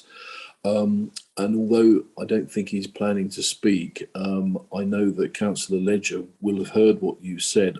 I would like to see, when these planning permissions are given, that the various covenants or pledges involved are written in blood and cannot be wriggled out of in such a way. So let's see if we can look at that as part of the local plan process as well. Thank you, Steve. Councillor Paul Miller, please. Thank you, Leader. I'd like to challenge Councillor Ingham's claim made earlier that town and parish councils are in somehow a less fortunate constitutional position than district councils to run public toilets, when they are free to raise their precepts without the legal requirement and huge cost of going out to a referendum. We also have to bear in mind, as mentioned previously, that Cranbrook and Ottery St Mary don't have any toilets run by us at all. And that brings us back, of course, to the cash flow issues that are being faced by our council. And that's as a result, as mentioned, of council tax being frozen, while central government reduced its grant to local government by 77%, Councillor Bonetta quoted at the overview meeting. And then the cost, of course, of our statutory duties that we legally cannot avoid, such as homelessness, have increased. So this is an unavoidable situation. And I just wanted to point out, I don't see why town and parish councils can't step up to the plate here. I think the overview's recommendations were sound. I would say that, wouldn't I? But I do think they were sound, and Councillor Young has been in touch with me to tell me, to give me notice about the tweaks he's going to make, which I think, if he does continue to make them, will be respecting the spirit of the recommendations overview did make, but improving the wording in some places, which I think is very sensible. So thank you very much, Chair, for letting me speak. Thank you very much, Councillor Miller, for that. And yes, as you say, in due course and hopefully quite soon, we will hear from Councillor Young, the portfolio holder, who I hope will help us to develop what overview has already helped us with. So that is the final speaker from outside of Cabinet. So can I come to our finance portfolio holder, Councillor Jack Rowland, please?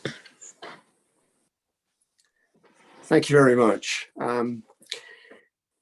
This was never going to be an easy subject to grapple with, was it? But I wanted to put into context the financial situation that's faced by the council that was touched on in Andrew's excellent report. And I wanted to say a little bit more about that so we can actually put this into context.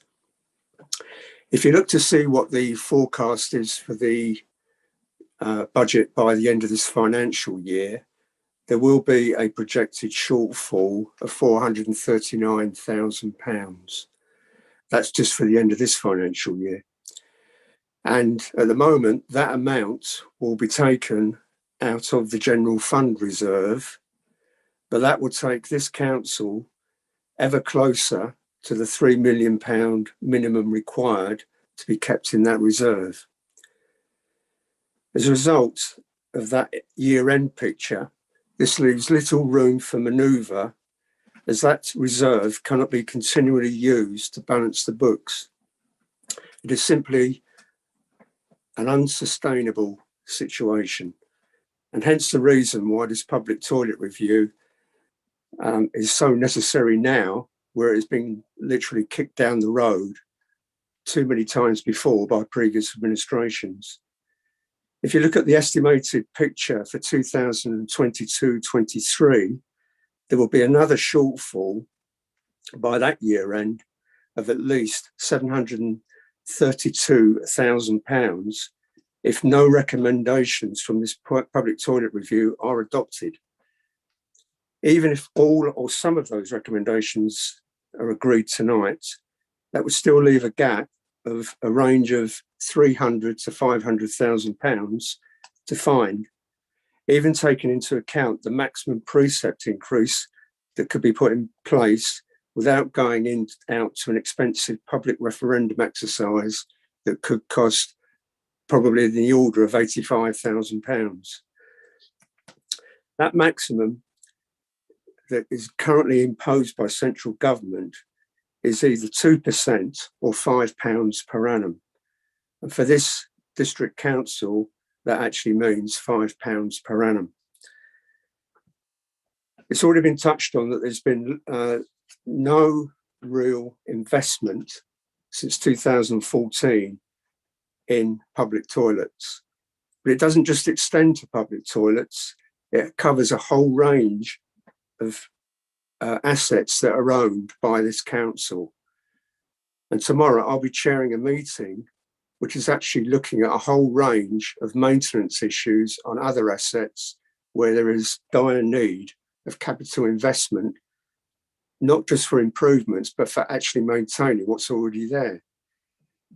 Just to give you an idea of what's involved in terms of what faces this council. So if you look to see, I think there's also quite often in the public perception that because East Devon District Council actually issue and collect all of the council tax, I think quite often there's a misconception amongst the public about what actually comes through to East Devon District Council. And I've done some calculations that out of every £100 that is collected in council tax, £72 of that actually goes to Devon County Council. And on average, out of that £100, £7 comes to East Devon District Council. That actually means, on average, residents are paying an average of £3.50 a week to pay for all the current services, which includes the statutory requirements, for example, of the refuse and recycling. So at that £3.50 example that I gave, 86 pence of that is actually paying towards refuse and recycling. I've said all that to try and put this into context to see why it's so important about carrying out this review that I've said has been kicked down too many times in the past down the road. And I hope by setting out the overall financial situation facing this council, this puts the subject of why charges are needed is on this discretionary service, which is not, unlike many councils, being dispensed with altogether, as Councillor Johns mentioned, has been happening in Cornwall. So,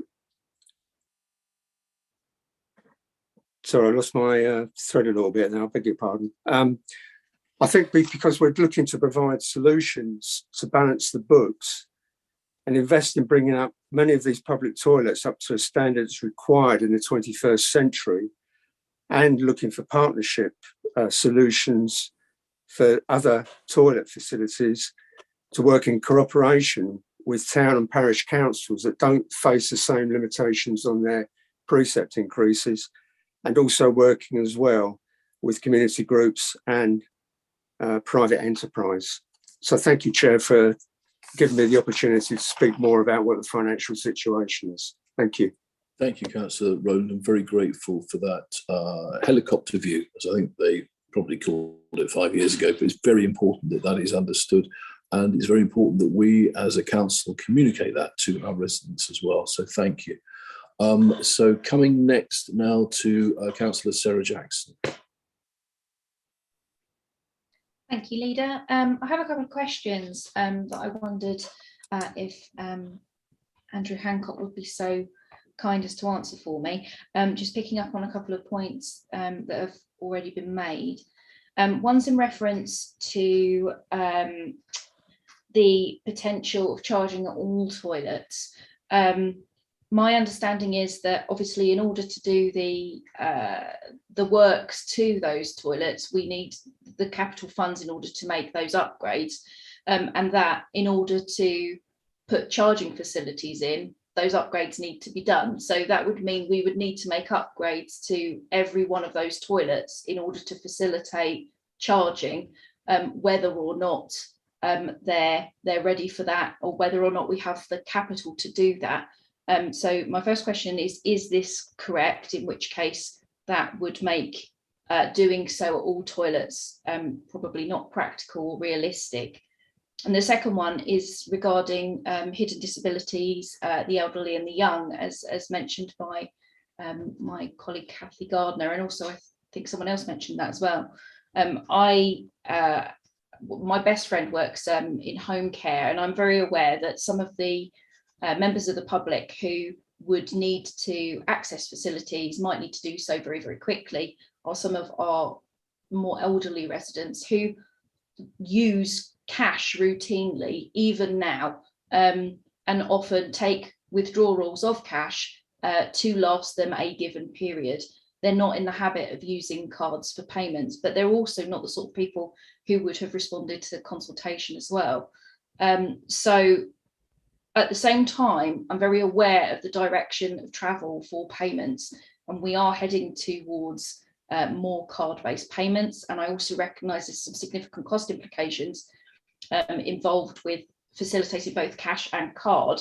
So I'm also conscious about ensuring that there is some way for those who don't have a card, debit card or a mobile phone, to access those facilities. So I just want to ensure that any proposals we do make enable another route for those people. And I hope that Andrew perhaps can elaborate maybe on how we could go about doing that. Thank you. Thank you very much, Councillor Jackson. Andrew, are you happy to address those two questions from Sarah, please? Yes, thank you, Leader. I shall try. So first of all, charging at all toilets. So in the May Cabinet report, we put in the cost, the anticipated cost of capital refurb for all the toilet stock. And from memory, it was something in the order of £5 million. So it's a significant extra consideration for you if that's the route that you wanted to go. And as Councillor Rowland's outlined, we've got a meeting tomorrow to consider the capital programme. And the strain on that. Also, I should mention that with Healthmatic and Danfo, the industry experts we talked to about contactless, charging paid access, they both recommended, and their summary reports are background papers from the May Cabinet report, they both recommended that you wouldn't install paid access at all of the sites. They just don't recommend that as best practice. In terms of return on investment or paying for the capital costs of installing the paid access, the smaller sites that are often the B's and C's won't wash their own faces with regards to paying. The range of income that we projected is from 125k to 250k depending on the charge, and that was predicated on 1 million customers or visitors, for those facilities. 20p takes you to the lower end of that, but that was just on the Cat A sites. The total cost, revenue cost annually of running the toilets is 900,000. So if you did put paid access on all the sites, you're still going to be significantly adrift of covering that budget, and that won't account for the capital investment costs. So I think I'll leave that part there unless you want me to go into any more detail. In terms of the contactless access, we absolutely appreciate that this is a difficult call. I think that cash is on its way out and that most people do have access to contactless, but I accept there are groups that don't. I think the young, as mentioned earlier, 12, 13-year-olds will have their smartphones and will have contactless paid access that way. But I would suggest that cash will be more expensive because of the collection, potential vandalism, but it's not something we can't do. We can look at cash access if you wish. It will just impact the cost of implementing and the income you receive. I would suggest therefore that we do something along the lines of provide a paid access card at tourist information centres or town council offices, other outlets, and people can pay cash to get those access cards ahead of time and carry those. And perhaps if we can't bring a viable version of that forwards, and I should mention that Healthmatic have said that they have done that elsewhere, if we can't bring a viable version forwards, then we default to looking at cash. Thank you very much for that, Andrew, and for Councillor Jackson for raising both points, particularly the last one. And I personally believe we absolutely must crack this dilemma. Somebody either needs, if they have to use their smartphone or a card that they can obtain from somewhere else that isn't from a bank, and we really do need to find a way of doing that. That is critical. And perhaps somebody may give me one of these cards for my Christmas stocking next year. You never know. It's not like I didn't need it. Right, coming to Councillor John Loudon, please. I won't be giving you that, Chair. Thank you. Thank you for allowing me to speak. I just want to start off by saying that, like you, I was at Overview, and I was, I felt the debate there was informative, and it was conducted thoughtfully and responsibly, and I think that was useful, as it managed to get our first cant around the issue of our future toilet provision out there and in front of the public. Although I found it slightly bizarre, I came away having heard one member talk about being willing to support a £1 charge, and that was said on the night. And I just thought, oh no, I can't go there. But if you and your group want to do that, so be it. And as everybody has said, this really is a very difficult issue. We're not going to make any friends tonight, almost whatever we do. I think unless we come away tonight and we've said we're not going to charge anybody and we're going to upgrade every single toilet, then frankly, we're going to be the bad guys.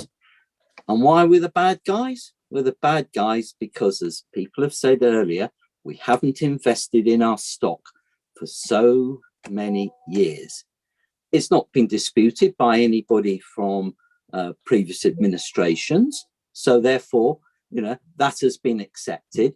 I hope some people hang their head in a little bit of shame for not doing that, because what that's done is meant that this administration has to come along and has got to pick up an issue that's been kicked down the road so many times, and we've got to make a difficult decision. So come back to the point I made a minute ago. We're going to make no friends here, but we have to do what is right for the district and for our finances. That's what we're in power to do. And with power comes responsibility. And I think this administration is taking a responsible step forward. Having said that, I really do hope that the towns and parishes understand the predicament we're in, that we want to do the best for the future provision of toilets right across the district, whether they be category A, category B, or category C. So let's see if we can work with the towns and parishes to keep as many of our toilets open and, if possible, as upgraded as possible. I think no one could be left in any doubt after Councillor Rowland's sombre financial update as to the seriousness of where we are. We're not doing this because we want to go out there and just get rid of half the toilets because we want to upset the public. That's a nonsense. We've got a difficult financial situation we've got to address.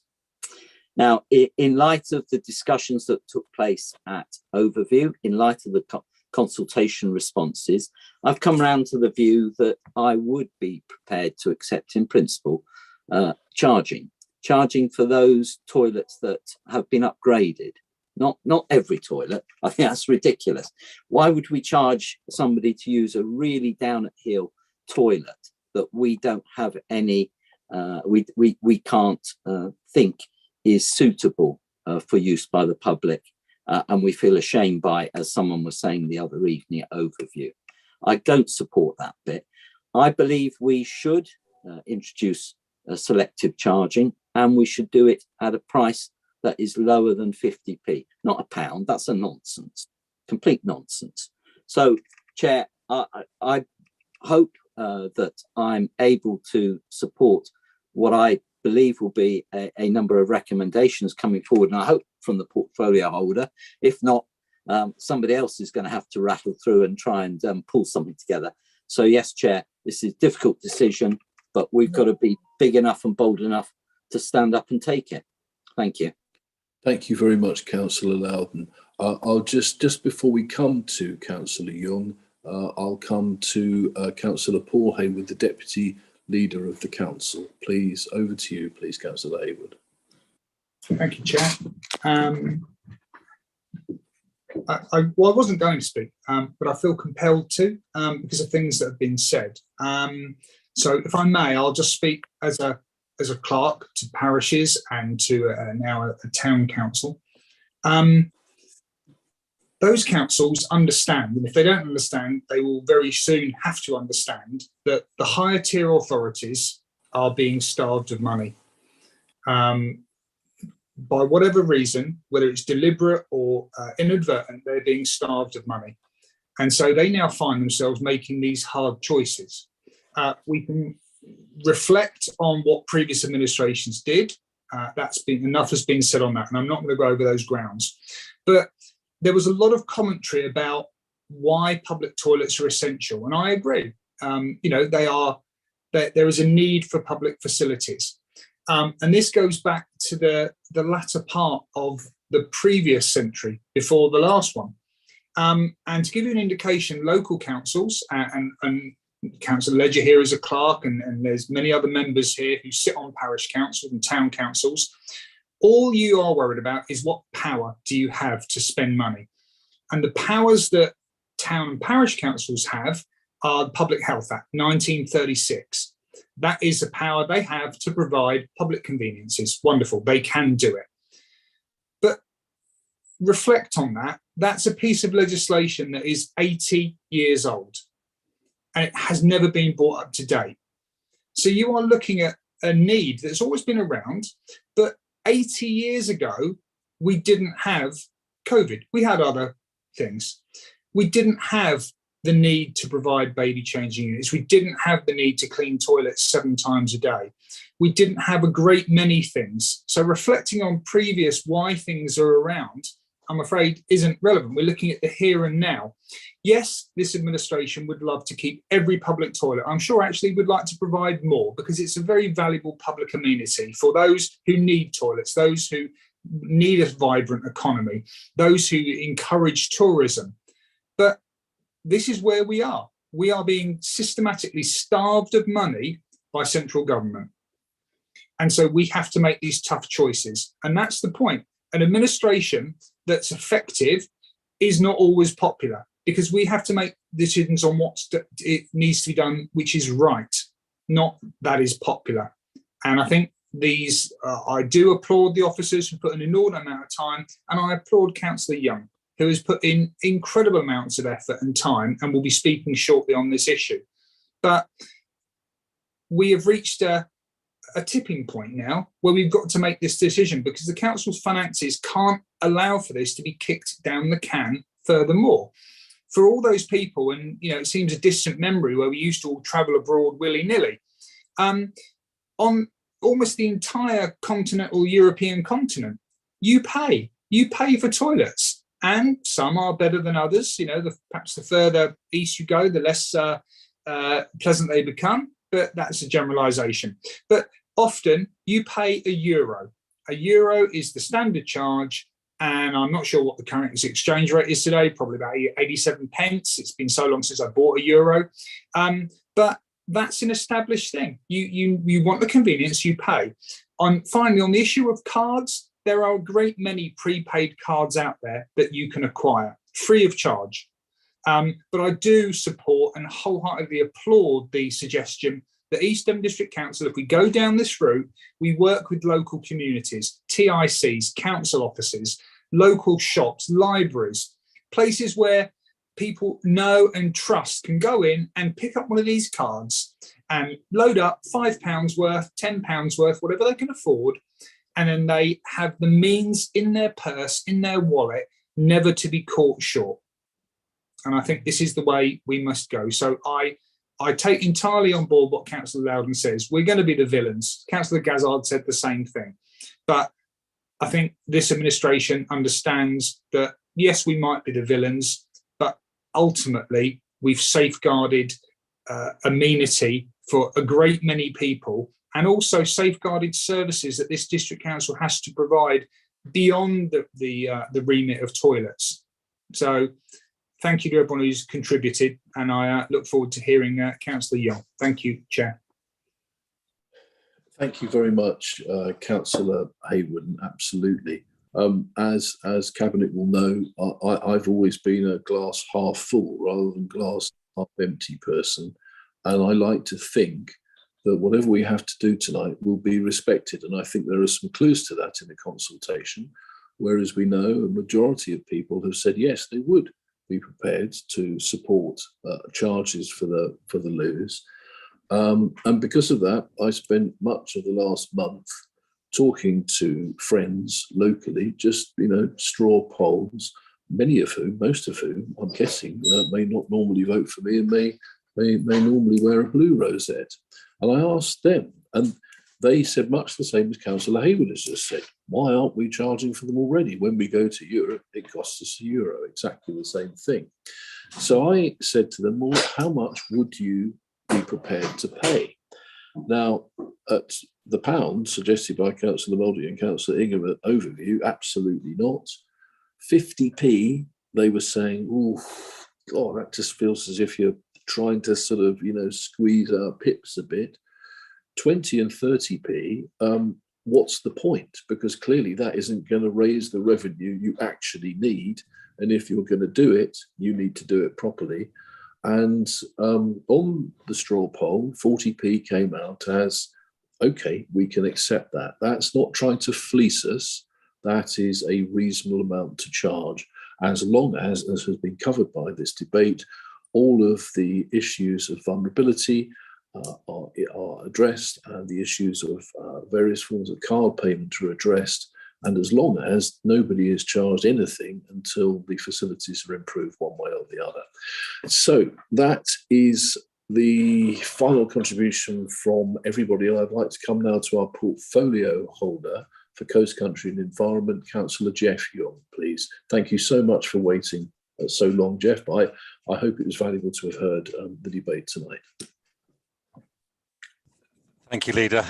You do realise I'm missing a match now. But never mind. So this is far more important. The quicker you get through this, the more you'll see. Yeah. First of all, I'd like to thank all the officers and Andrew Hancock and the 1,300 respondents for the help in their considered and valuable feedback. I also would like to thank Overview, who gave a really thorough what's the word? In-depth thinking on lose.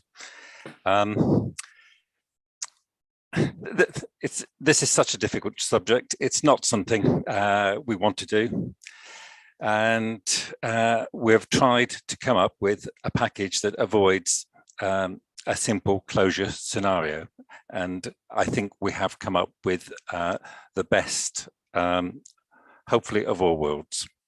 Commenting on some of the comments previously, I cannot agree to the view that we should charge enough to keep them all open, as Andrew Hancock has said. That would put the charges up far too high. But I think you'd be having to pay by check for each one. I agree with, I can't even read my own writing now. I agree that we have to consider the tourism offer. We have got some very important holiday resorts. People expect good loos when they come on holiday. In answer to the public expectation that we have to provide loos, we don't have to provide free loos. There are 33 odd businesses and parish councils already offering public loos in our area, so they supply more than what we do already. So now bear that in mind. Yeah, I recognise that there are issues with cards, but remember, now if you go to London now, if you want to go to the loo, you want to go on the underground, you want to go anywhere on a bus, you've got to have a card. It works there. And for those requiring a card, we'll be making them available to people. Now, remember that we're not inventing the wheel here. There are other companies, there are many districts who have been down this road, and we can use their expertise and learn from what they've gone through in the last couple of years, because pretty well all districts, councils now, or city councils are charging for loos. Some city councils have actually closed all of them. So at least I think we're going down the right road. We have to really think out of the box, so to speak.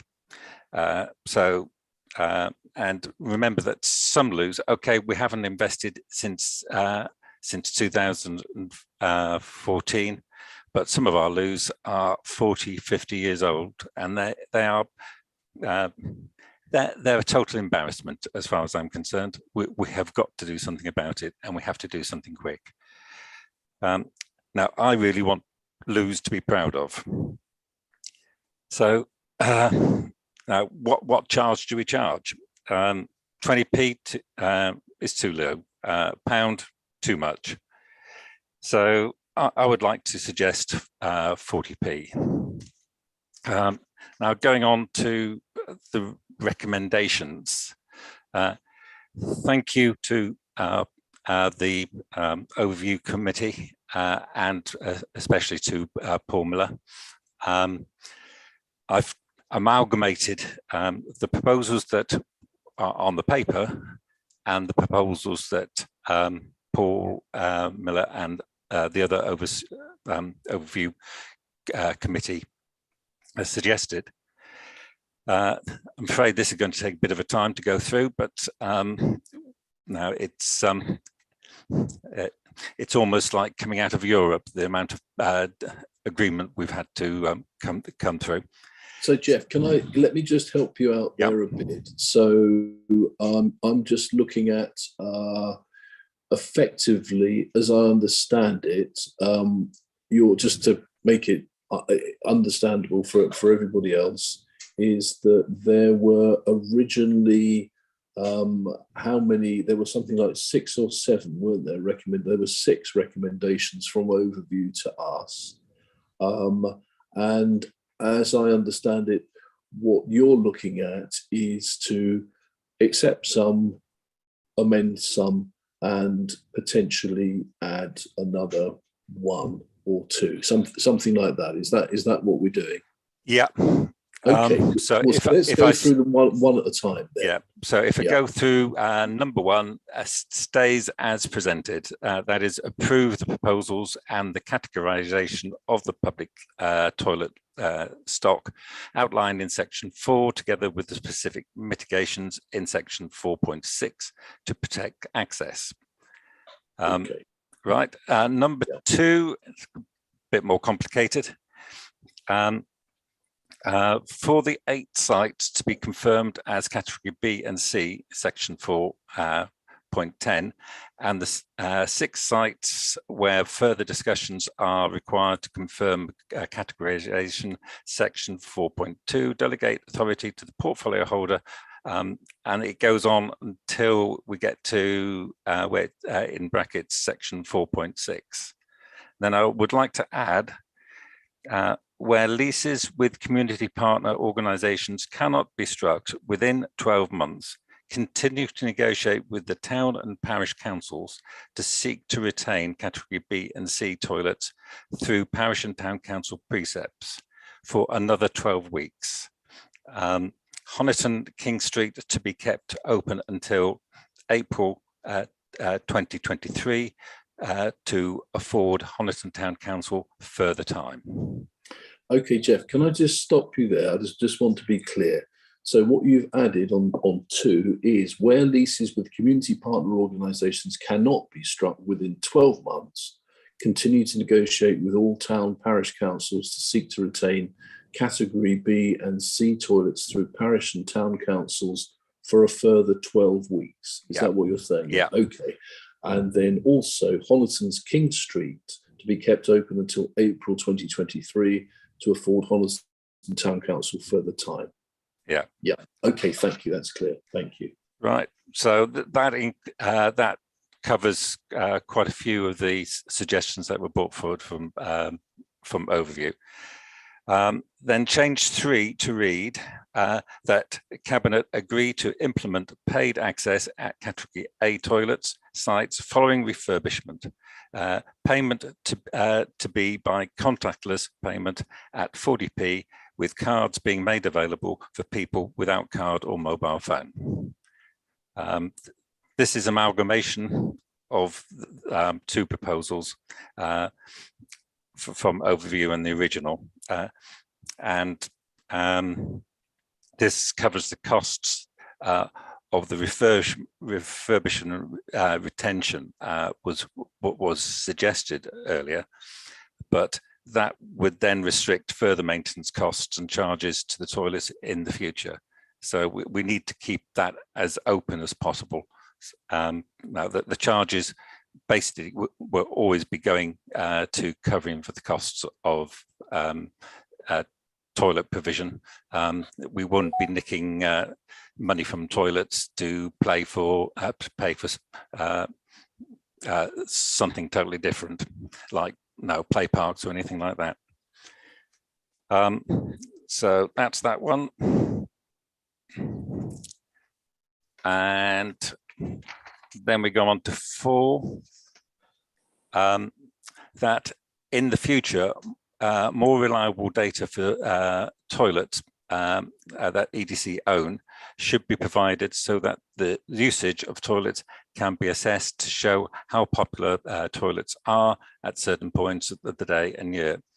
I've altered that around from the original suggestion because it was suggesting that we monitored the water, but with the new payment system, the doors would be automatically telling us how many times they're being used, and it would be a far better method. So that's that one. Include a new 5 to read that the council write to all relevant local businesses. Basically, we've added the word relevant because if we contacted every local business, we'd be here for the month and Sundays. And to make a powerful case for them to offer the use of their toilets to non-paying customers who may have disabilities and illnesses that aren't always visible, given the findings of the local consultation, which shows the high extent of local need. So that's that one. Include a new 6 to read. Council's right to the Secretary of State of Housing and Communities. This is exactly what was proposed by Councillor Paul Miller, but we've added and our 3 MPs to keep them informed on this. Then 7,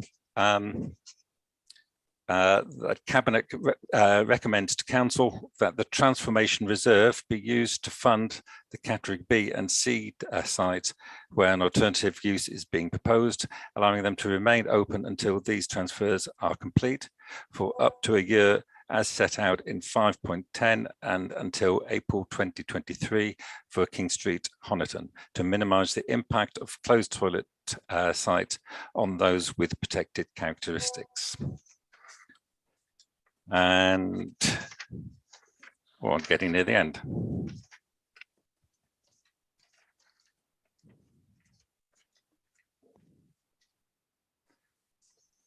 Where are we? You're probably about number 7, Jeff, I'm thinking. Yeah. Just on 7. I think I'm down to the end. Oh no, number 8. 8 stays as it is, which is that the Transformation Reserve be used to assist with legal and transfer fees for town and parish councils taking on the running of any B and C sites through this review. Okay, Jeff, thank you very much. I'll come back to you in a second if I may. Right. Henry, have you been able to capture that? And you've got, I know that Councillor Young has sent you these beforehand. So are you satisfied that you understand what they are at your end at the moment? Yeah, okay. I've got them. Thank you very much. Well, that was a monumental effort, Councillor Young. Thank you so much. And what I would want to say, again, to all members who are watching this, is that Jeff has basically given months of his life to get this to this point. And I'd like to thank him for that. And indeed, his family who have allowed us this time above and beyond. So I'm now looking to Councillor Dan Ledger, please, to come in next. Thanks very much, Chair. To keep it very brief, I'm happy to second Councillor Young's recommendations there. Okay, thank you very much. Now I have Councillor Sarah Jackson then, please, next. Thank you. These sound really reasonable to me. I would just say, Andrew Hancock and Simon Davey, are you content that this is an achievable approach?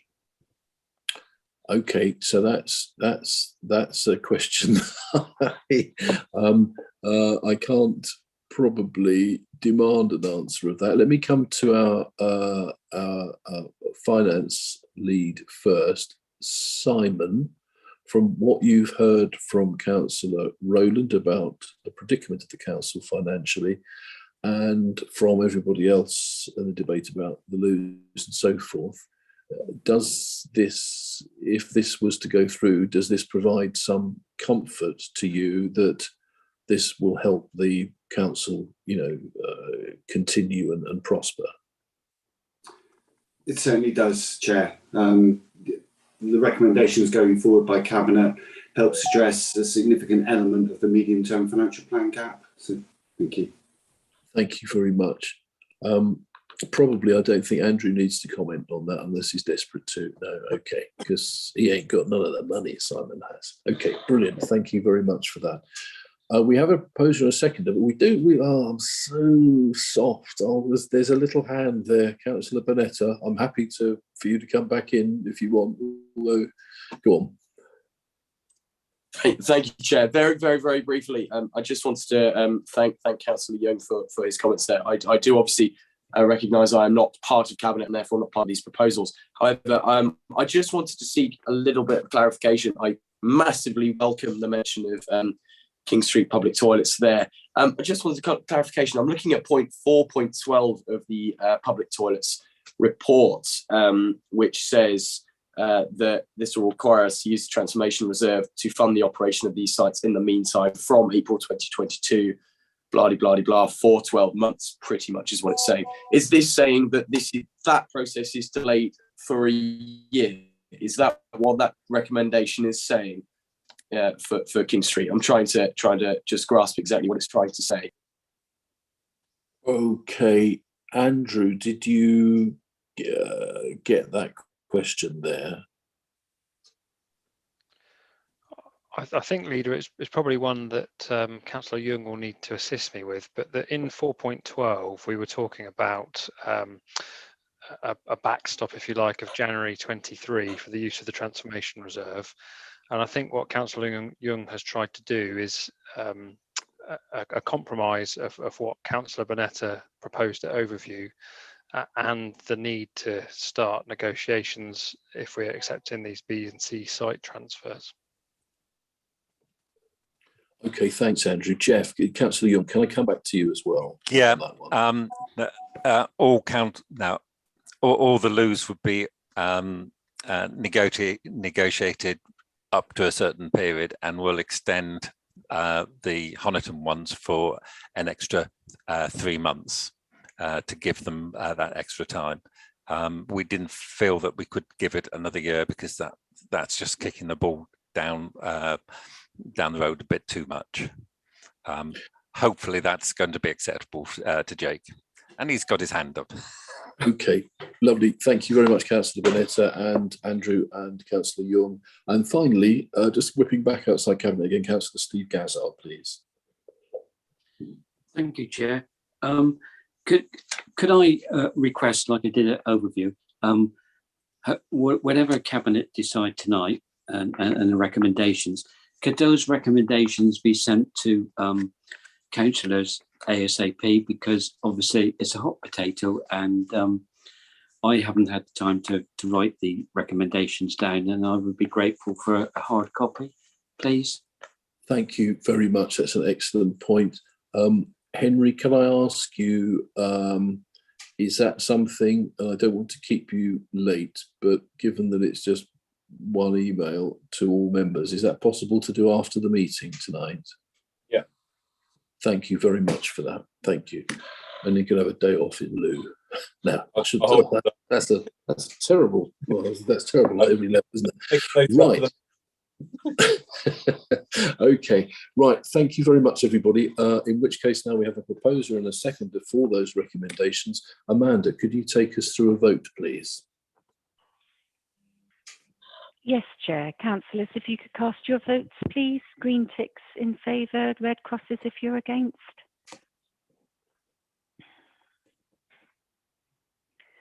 That's unanimous in favour of the amended recommendations, Chair. Thank you so much, Amanda. Thank you all councillors who've taken part in this debate for your contribution, and all officers. Right, now, of course, ironically, the time has come, doesn't it, at 2 hours 11 into this meeting, where we really ought to take a break. A loo break. Well, if you wish to be as explicit as that, yes. But can we keep it short, please, which I know is a challenge for some of us. Let's keep it to 5 minutes strictly. In fact, let's keep it to 5 minutes. But that's so 2016, please. If you could be back at 2016. Thank you very much indeed.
Are you ready to start again, Chair?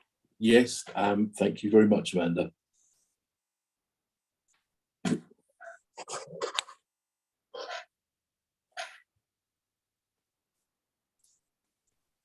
Okay, please go ahead. Thank you very much again, and welcome back to this Cabinet meeting, the 1st of December 2021. We are now at agenda item 10, which is the Council Tax Reduction Scheme for 2022 and 2023. And we have a report here from our Service Lead for Revenues, Benefits, Customer Services, Corporate Fraud and Compliance, Libby Jarrett. Over to you, please, Libby. Thank you, Chair, and good evening, everyone. This report introduces the Council Tax Reduction Scheme for Working Age, which I'm recommending remains unchanged for 22-23 from our current scheme. The reason for this report is that each year the Council is required by law to review and agree its working age scheme by the 11th of March. For those of pension age, the Council Tax Reduction Scheme is a national scheme prescribed by legislation. As the report highlights, we made a significant number of changes to our working age scheme for 2020-21, where maximum support was increased from 80% to 85%, whilst also moving to a banded scheme. Under section 2 of the report, headed Current Scheme, provides a breakdown of our caseload and changes that we've seen since 2020, the start of the pandemic. I don't intend to go through all of those tables, but thought it would be worth highlighting some of the main variances. So since April 2020, we have experienced a 40% rise in our caseload due to the impact of COVID. We have seen a slight reduction in the numbers that have fallen since April 2021, but it's still too early to confirm if that downward trend will continue.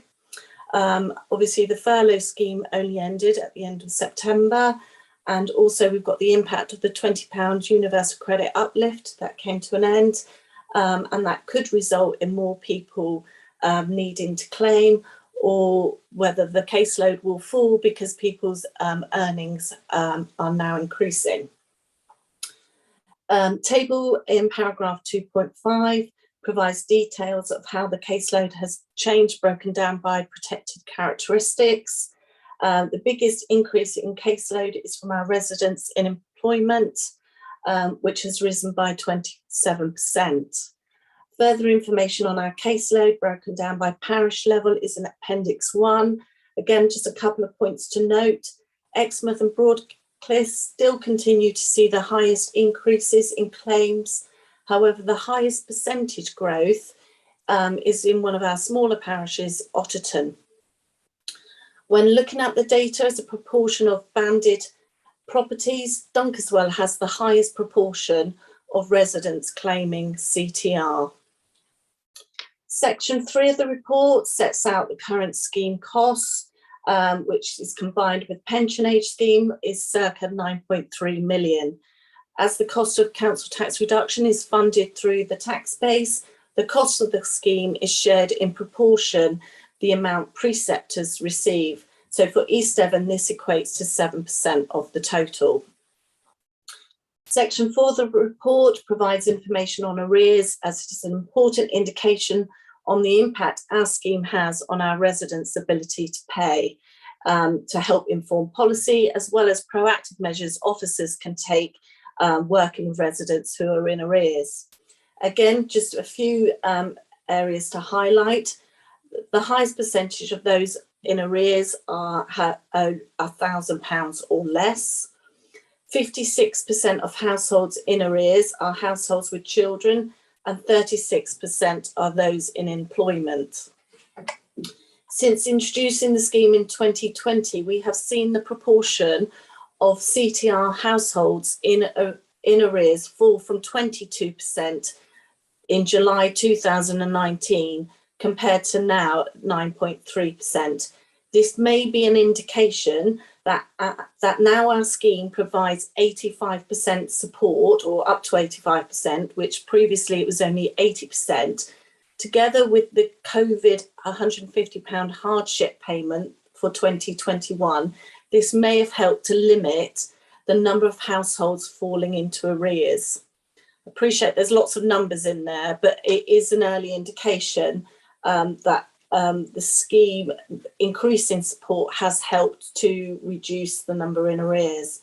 So turning to the summary, we are planning to do a full review in spring, summer of next year, where we will then have another complete year of data, and we'll also have a better understanding of the movement in our caseload, as clearly there's a number of external factors which are not yet known that could have an impact. Obviously, the ending of the furlough scheme, the impact of the £20 universal credit, as well as, in contrast, quite a buoyant economy where there are lots of jobs available.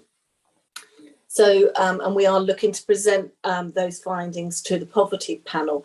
So happy to answer any questions, but the recommendation is to approve the 22-23 scheme, which remains unchanged from the current year. Thank you. Sorry, Chair, you're on mute. Thank you very much, Libby, for that report, which was fascinating and almost like a sociological slice of life at the moment, isn't it? It's interesting to see glimmers of rural, we won't call it poverty, but inequality sort of bubbling up there as well in some of the places you cite. So coming back to members, please, for any questions. Councillor Jack Rowland, please. Not so much a question, Chair, but thank you, Libby, as ever, for the clarity of your report. And if there aren't, I can't see any other hands raised to ask any questions. So I'll have pleasure in actually moving the recommendation as shown on the agenda paper. Thank you very much. Councillor Dan Ledger, please. Thanks very much, Chair. Just happy to second it, firstly. But just a question for Libby. When it comes to doing the review, will that go through a committee, or will that just be a case of bringing a report back through council on suggested recommendations? You're on mute now. Sorry, thank you. So we were looking to, following that review, looking to present that back to the poverty panel. That might, if that review identifies that there are changes that we could see that would that need to be made to the scheme, then that would need to come back through the committee process for approval. As the report highlights, in order to change our scheme, we have to go out to full public consultation on our proposed draft scheme. So we have to make clear what those changes are and set them in a draft scheme in order to go to consult on it before we could make those changes. I'm not, at the moment, we're not seeing any indication that we need to change our scheme, but that's something we need to keep a watching brief on. And as we build that picture on our data, that will help to inform our understanding, because of course, we're only 18, 19 months in, and you know, the external factors do play a part. And as we can see, the rising in numbers due to the impact of COVID, and we need to see how the next 6 months sort of plays out on that. So yes, we would, if we're looking to change it, would come back through committee. Thanks very much. Thank you very much. And thank you very much to Councillor Ledger as well. Councillor Marianne Rickson, please. Thank you, Chair. And I was just going to comment, just as Libby has, that we face an uncertain few months, because we still don't know what the impact is going to be of the new variant of COVID. And it does look rather concerning at the moment how quickly this is spreading. So we just have to keep our fingers crossed, I think, that this is not going to have a huge impact, but there is no possibility of being able to predict this with any certainty at all. So thank you very much, Libby, for your report. Excellent as always. Thank you very much, Councillor Rickson. I was just as a point of information, I was in a Team Devon meeting today, which is a meeting of Devon leaders with county involved as well. We can't be too optimistic. As it stands, there isn't a single case, well, as of when I was in the meeting about 2:30, in our region at the moment of the new variant, Omicron, or the risk called. But it's likely to come. And one of the concerns that was stated by many of the leaders there is, despite the instructions having been changed yesterday, many of them have been on public transport and people still weren't wearing masks. So I can't imagine there are many members of the public watching this tonight, but please do. It's really important now. Okay, thank you so much for that. So we have thank you very much, Libby. Excellent, fascinating report. We've got a proposer in Councillor Rowland, a seconder in Councillor Ledger. Amanda, can you take us through a vote, please? Yes, Chair. Councillors, if you could cast your votes, please, in the usual way.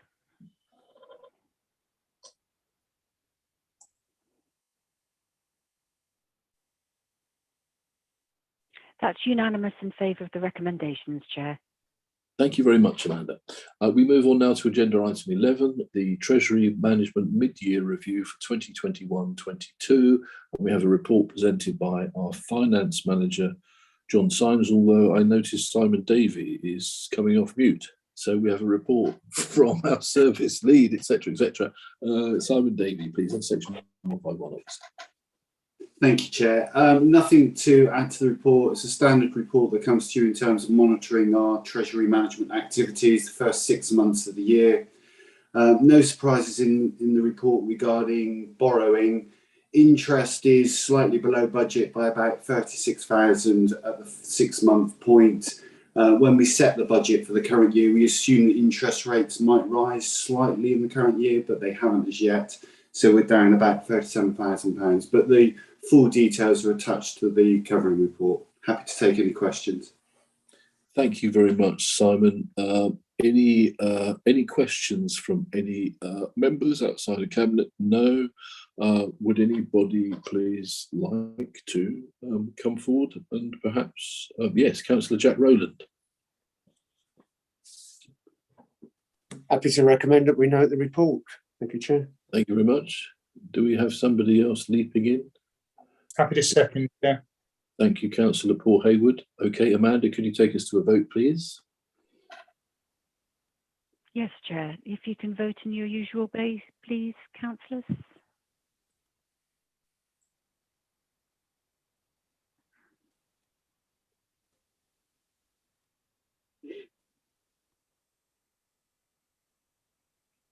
That's 9 votes in favour of the recommendation, Chair. Thank you very much indeed, Amanda.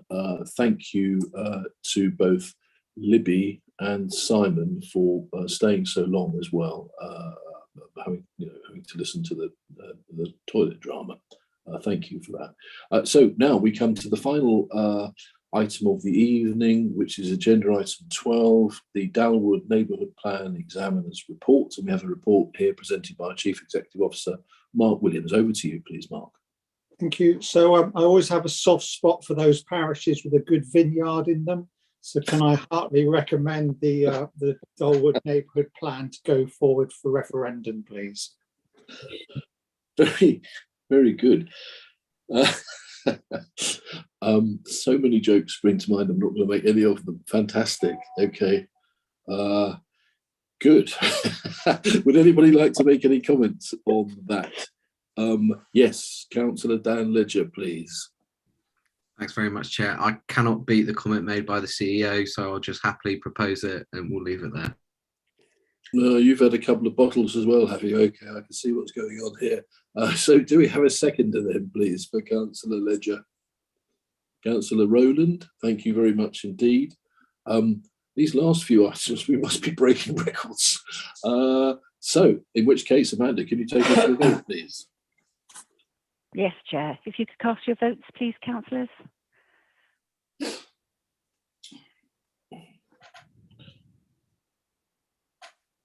That's unanimous in favour, Chair.